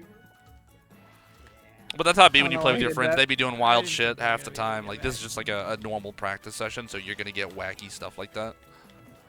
Yeah. Oh, wholeheartedly. It's definitely. See that right there? That grab, that down throw was supposed to be a raw bear after down throw. Gotcha. That's not something I ever used to miss. I used to land that every time. No, And then I know how it after is. Like 8 months of not playing the game, I just like You gotta I relearn missed it. it all the time. Yeah, it's rough. Alright, But good it's swap. it's nice to have the mechanics to work on. Yeah.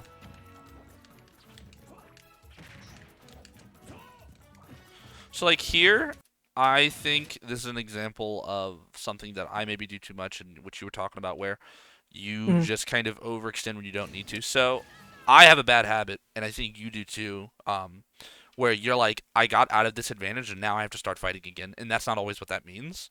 Like here, you're in disadvantage. Yeah. He's leading, so you recover, and it's like great, you got in. He hits you again, you get away, and you hit him with a back air, and it's like, first off, you probably didn't need to do that back air. You probably could have just ran and reset to neutral, right?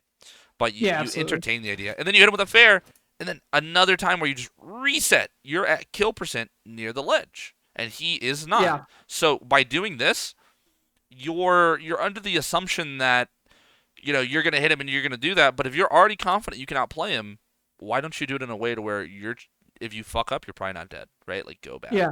reset the neutral. Yeah, absolutely. You're playing a character who's going to throw shit at him. You're going to play the back and forth game. You're already winning the match. You won the last game too, so you probably got an edge up on him.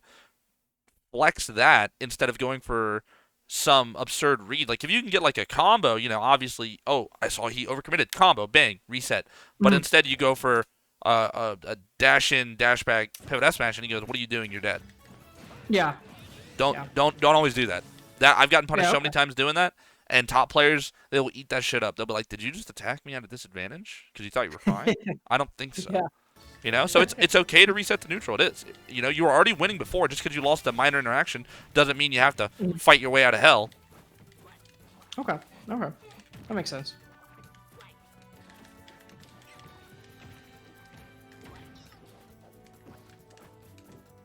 Nice.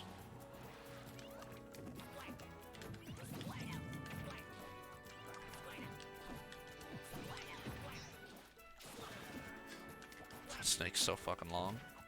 I know. I hate it. My God. I'm so Nice. bad. All right, you got the W. Yeah. So it's like you're definitely keeping the general It momentum of the happens. match in your favor. He's getting his hits there, but I think you can extend it even farther by kind of Squirtle reeling bounce back a will little bit, too. letting yourself Okay. kind of like flex your ability to outplay him. Okay. Yeah, that makes sense. He also, I don't know when he was gonna do it. He plays a lot of Diddy. He plays a lot of Why does Diddy Shulk. Kong have a shirt? He No plays a pants? lot of Wolf. And he plays all of these characters in this session. And he Okay. plays. He's played them all really well. So, it's this. Diddy's a character I don't have a ton of experience with. Yeah. Because before Quarantine was not a character he played. Yeah. And now he does. So I think this is helpful because I think I get pretty bopped by his Diddy's. I mean, Diddy's a slippery character, so if you're not super experienced versus him, it's really easy to get caught, and you're just like, oh, that has lag, or that has no lag, or oh, this hits here, or that move does that. Yeah. So that's Yeah, and something that you're probably going to need to play a lot more to really get it down. Like, you dash attack here, miss the combo. Item throw, I believe, is frame 7, so you need to keep that in mind when he's got the banana, and he can do it either way. True combo into that. Hey, you're just swinging, you're just trying to hit him. You're kind of getting in like a, we're in a scuffle, I have to hit him, instead of let me take a second, not even a second per se, but like take a moment and recognize where he is. Maybe I run away, maybe I shield, maybe I see what he does. But you're kind of like, you like down tilt one way, miss, down tilt the other way, miss, or whatever, and it's just like, he just, okay, I'm over here, I'm gonna hit you now. I think I do that a lot, where I just kind of like commit to the scuffle when I could just reset. Yeah. And I feel that. I think that happens to the best of us, but sometimes just taking it slow is gonna get you a lot farther. Because a lot of the hits you've taken this game are just like you barely missing or you not knowing exactly where he's gonna be, and then he catches you with like the tip of something, or he just clips you barely, and then you're in a bad spot like that, right? Like he's just bam, bam, just like the tip of the back air. And I would say that's a big portion of that is from the lack of Diddy experience, so that's something you have to play more to get used to it. DI down throw out, by the way. Okay. But yeah, you know, just letting yourself, you have to be comfortable in uncertainty. Like, it's okay to not know what he's doing, because swinging wildly only works like half the time. Whereas if you pick a different option, you can increase the likelihood of something working because you can play more reactionary and see what he's doing. Nice.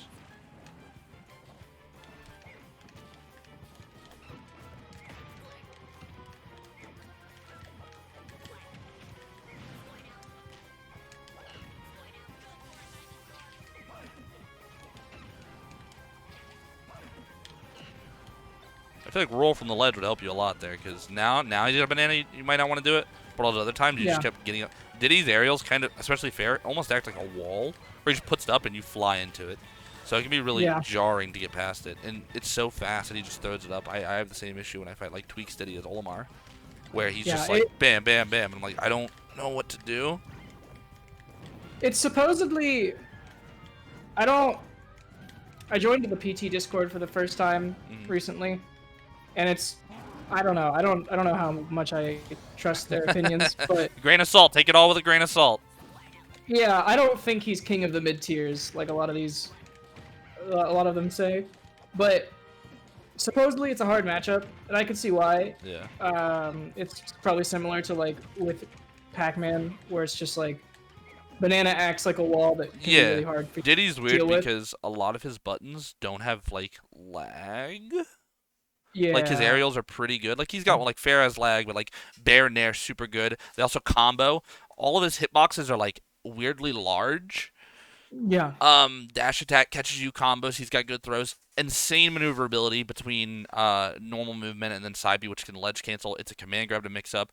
Banana gives him an out of shield game on top of the fact that he already has a frame 5 up smash. So he is a good character.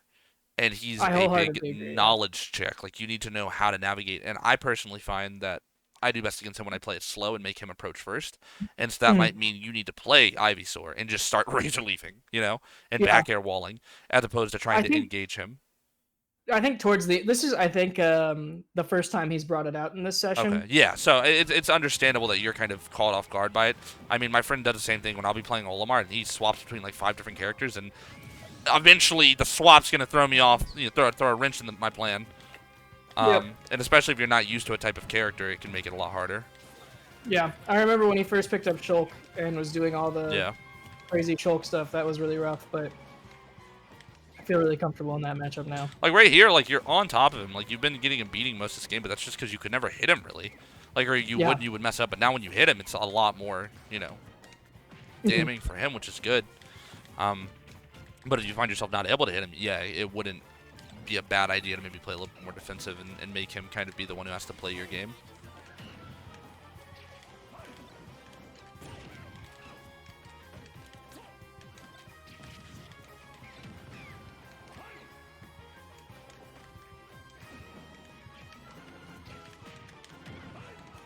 I think you could do to watch the Rage Leafs up close. I thought my up air Yeah. would catch it. Yeah, I Razor Leaf a lot. I shouldn't do it as much.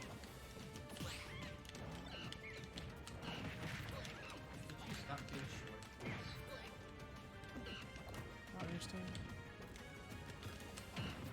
Same thing. He's catching you with a lot of stuff. Like it's like he down tilts. You jump. Sorry, I didn't mean to do that. You jump and he No, up it's tilts you, and then like here, Yeah. you drop down go, and he's like, I'm engaging. You're moving. I've already been moving.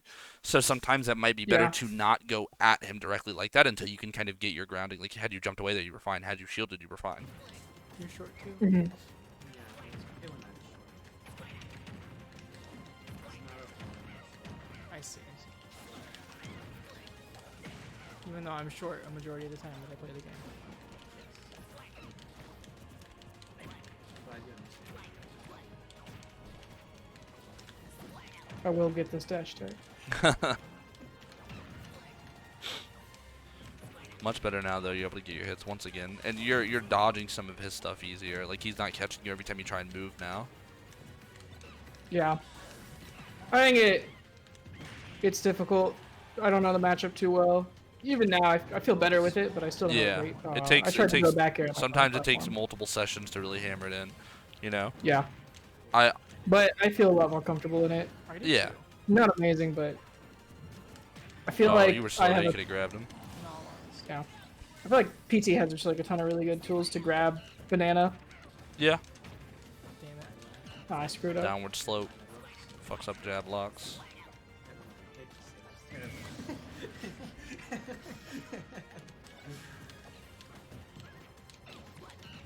So I hear you're approaching. You don't need to do that. Yeah, he has the banana. I definitely shouldn't. Mhm. I It's just haven't not had that worth hammer. it. Yeah. Yeah. That's exactly what it is. You haven't really hammered it in. I, But as I, long as I you don't do now. recognize. I don't even know if like I should know, but I don't think I realized that the banana is intangible. It is. It's transcendent. quite Yes. yet. It beats like Yeah, or everything. transcendent. Yeah, it's like Wolf Blaster, Yep. but leads into F Smash. Yeah. Oh, nice. He died of the barrels. Oh, I wasn't even paying attention. Almost. Yeah, right hit. I was like, oh yeah, he's coming right back around with those. I didn't know they did that. Yeah, they can control him. Yeah, it's pretty crazy. That's my favorite squirrel. Me too. So like, even though I've said don't approach, I don't want to say you have to like hard camp because, like what I was saying before, you can kind of play around him and gauge it. Like, be like, oh, I find an opening Yeah. here. I use my movement to bait him out, and I think that's what you did at the beginning of this stock, where in contrast to the last stock, you instead came at him and you hit him, and then you were in the lead. So you can kind of play that Yeah. mid-range almost and be like, this is how I'm gonna fight you. This is what I'm gonna do here, and that'll Yeah. help a lot. I think Pokemon Trainer in general is really good at that playstyle too. Yeah. I think it's like one of their strengths for sure. I think you need to be a little bit more decisive. Like, there's another instance there where you just didn't do anything. Like, you jump at him, Yeah. and then you didn't do anything. Like, that was terrible. Like, that you waited Oh, on the absolutely. dare. And it goes back with the Charizard clip. Like, if you can be more confident or quick to act with a lot of those things. Mhm. Like, if you're going to jump at somebody, because I assume that jump is to bait something out or, like, see what they're going to do, force a response out of them. Yeah. You need to be quick on the trigger. Yeah, You reach absolutely. a jump, and then you die. Yep. That was the game you lost on your indecisiveness. Yes, yeah. I definitely I definitely think that being Like the gray indecisive one with can the weird hold me pasty back in a gray lot You of- want me to try and find another Diddy one? Not a fan. if you want to. No, man. I think I don't know if he played where he plays Diddy or if he does it again. I know that later on he's gonna play Wolf, which is I think we both play Wolf actually, because I do have like a pocket Wolf. Do you want to just watch the Lucas randomly. set then? We can. Okay. It's hard. I mean, I'd like to find one where he plays Shulk maybe, because there's a Shulk set later on in the session. Oh, in this part of the session, yeah, Here's yeah, Wolf maybe for that's it. Shulk. I don't know if I play Wolf. This is Wolf for Shulk. And I doubt that you just have like 200. Oh, he's not even. I'm not that even was when there someone yet. wanted. Yeah, he's. This is. I think that was a Wolf Ditto. No, someone asked us to do something called DK Hell or something Gotcha. like that. Gotcha. Dash back. We turn on at some point. We turn on hazards Gotcha. because I of don't know. I know you're like. Tweak's podcast thing. I watched. I thought they talked about a hazards on rule set, and I want to try it. Yeah.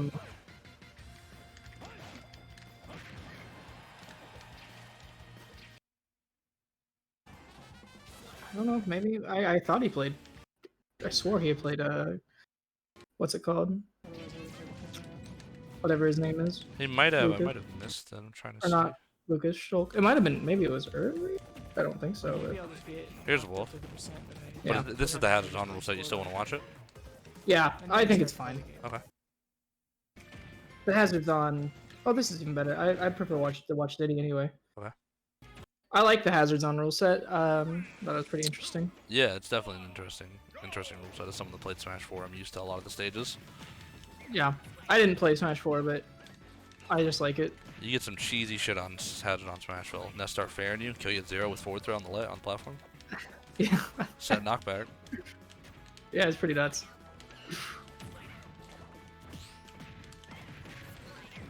Okay, let me go back because I'm literally not paying attention to what he did at all, and I don't want to fuck this up. All right, hit him. All good. Mess up the down or mess up the follow up.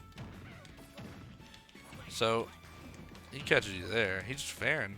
His fair's better than yours. It's bigger, I Yeah, should say. absolutely. Lasts longer. Clank, yeah, range you with the F tilt. He honestly seems better at mashing than you. Yeah. Like he knows where to put the hitboxes, or at least you're falling to them. And that might be a Squirtle hitboxes or a small type of deal. Mhm. But he's all over you. Yeah, absolutely.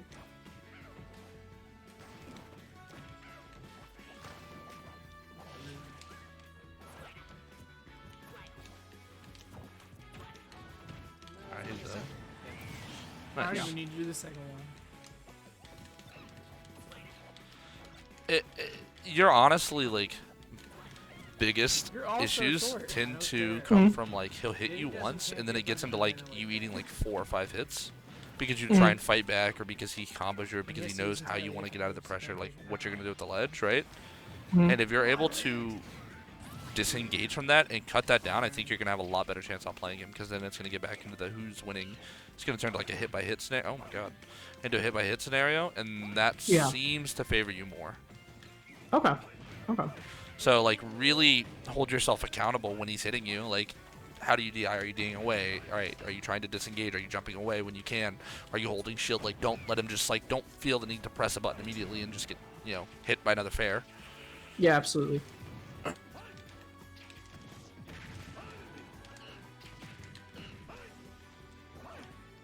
Oh, I didn't.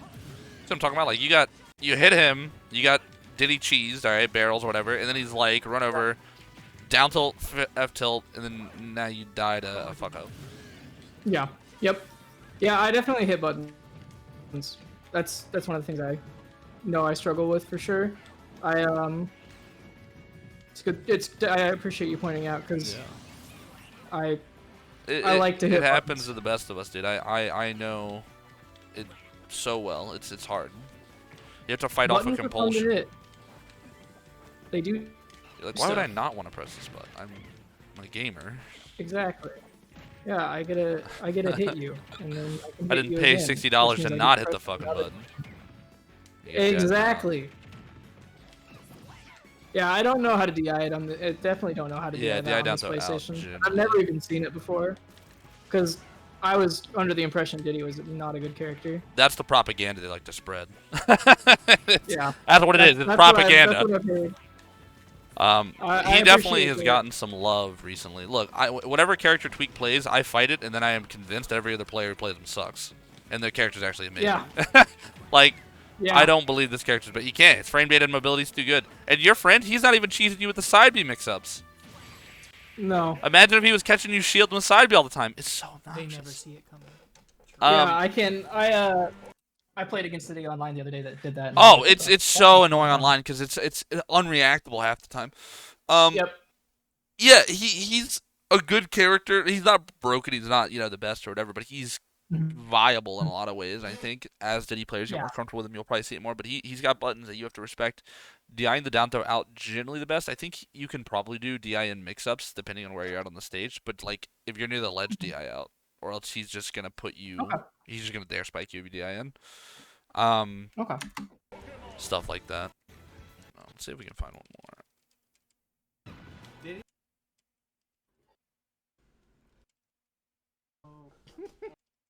Alright.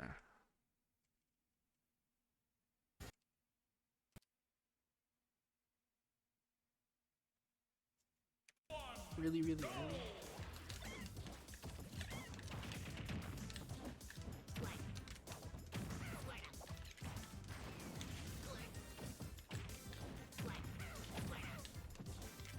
Moved on him here. See how he hits you when you Yeah, I imagine. like you miss so much because he you don't know where he's going or you think he'll do it and he's like, all right, I hit you now, and that's why having that reservation or really understanding the like limit of your character in the moment is super important. But that comes with more practice. Like if you're not super familiar with the character, you gotta feel these things out. Yeah.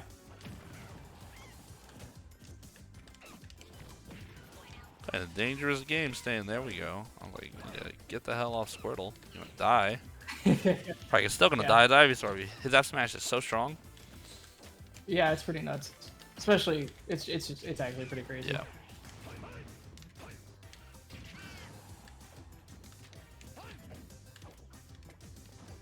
I don't know what song this is, but I'm loving it too. So kudos to you guys for your music track. Oh, thank you. Oh, you could have grabbed him.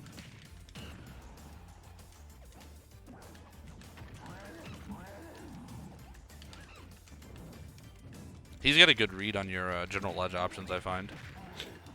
Yeah, absolutely.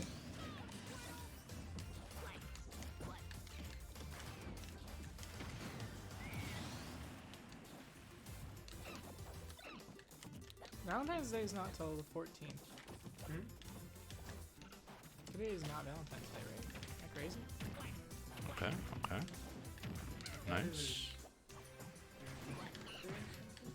Yeah, I thought it was I don't know if you're going to be able to two-frame him on his barrels like that. I don't think I can. He's got a I think I pretty just need to generous fall down ledge there. guard, yeah. I didn't. Opted ledge it's- trap him instead. Yeah.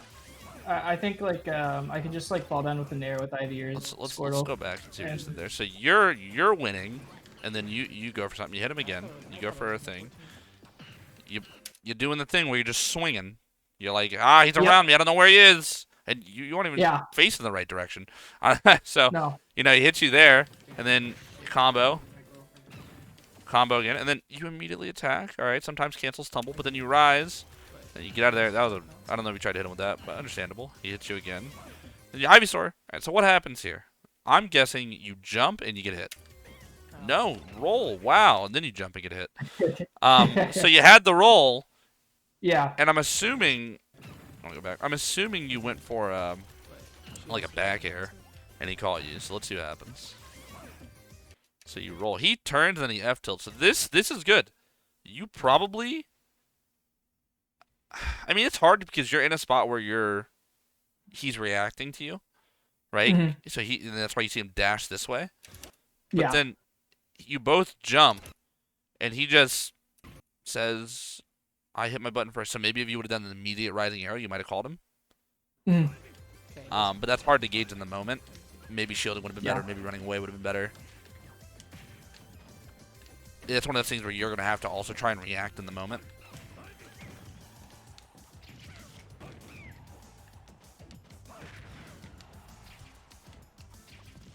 Nice. Oh, never mind. Oh, yeah. Damn you. I think I reversed it there. I don't think if I had Yeah. reversed Get it, I out would of have. here.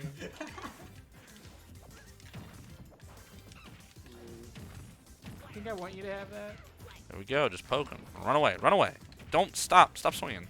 You're playing a dangerous game. I don't think I ever stopped swinging, which is a problem. Don't worry. He'll beat it out of you eventually. They all do. They all do eventually. There it is. No, I fucked it up. Oh my god. You guys so lucky. Yeah, absolutely.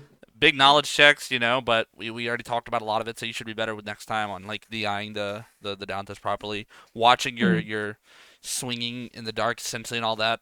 Looking at the time, I think that's a good place to end it, but we can kind of Okay, wrap up, give some closing thoughts. I think that's perfect. we touched on a lot of stuff. You need to really keep working on your comfortability in playing the Ivysaur and Charizard and really experimenting with the different play styles, slowing it down, doing what I said. You know, you don't always need to mash on top of people because it's just not going to work. Offline, you can Yeah. definitely flex that ability a bit more, but even then, you still have to like take into account what person you're fighting. Like your friend wasn't side being a ton. Your friend wasn't, you know, up smashing out a shield if you got a little cheeky on him. He wasn't, you Yeah. know, playing in a way that might have been more frustrating for you if you're that type of person because Diddy does have good out of Mhm. shield games. So you know, take each character differently and try and understand what their strengths are at any given moment so you can decide which Pokemon to use more often. Because it's not Yeah. always going to be Squirtle does this, or not Olimar, Ivysaur does that, and things like that. But I think as long as you keep working on it and you're trying to be really cognizant of it, you'll be in a really good spot. Okay. Do you have any questions? No, I think it makes I think it makes a lot of sense. I should be disengaging a lot more than I do. I try to force the fight more than I should. Yeah. In general, that makes a lot of sense. I don't reset neutral when I should. Yeah. I don't reset neutral Yeah, often. there was times at like the And ledges too and stuff where you were just either you'd be edge guarding him and you'd fuck it yeah, up or something, or the vice versa, like with that Ivysaur yeah, clip on Town and City. yeah. Just Um, lots of mashing. it's so, and this is straight for me. It's so unintuitive. Like it's hardwired into your brain to fight. So you have to really like call yourself out, and you're probably gonna fuck it up a lot. And what I would recommend is Yeah, if you're playing with your friends like that, you know, before you start playing, be like, yo, if I'm being dumb and mashing and disadvantage, if I'm always trying like call my ass out on it, you know, and they'll yeah, probably absolutely. get better at doing that because they'll be like, bro, why are you swinging?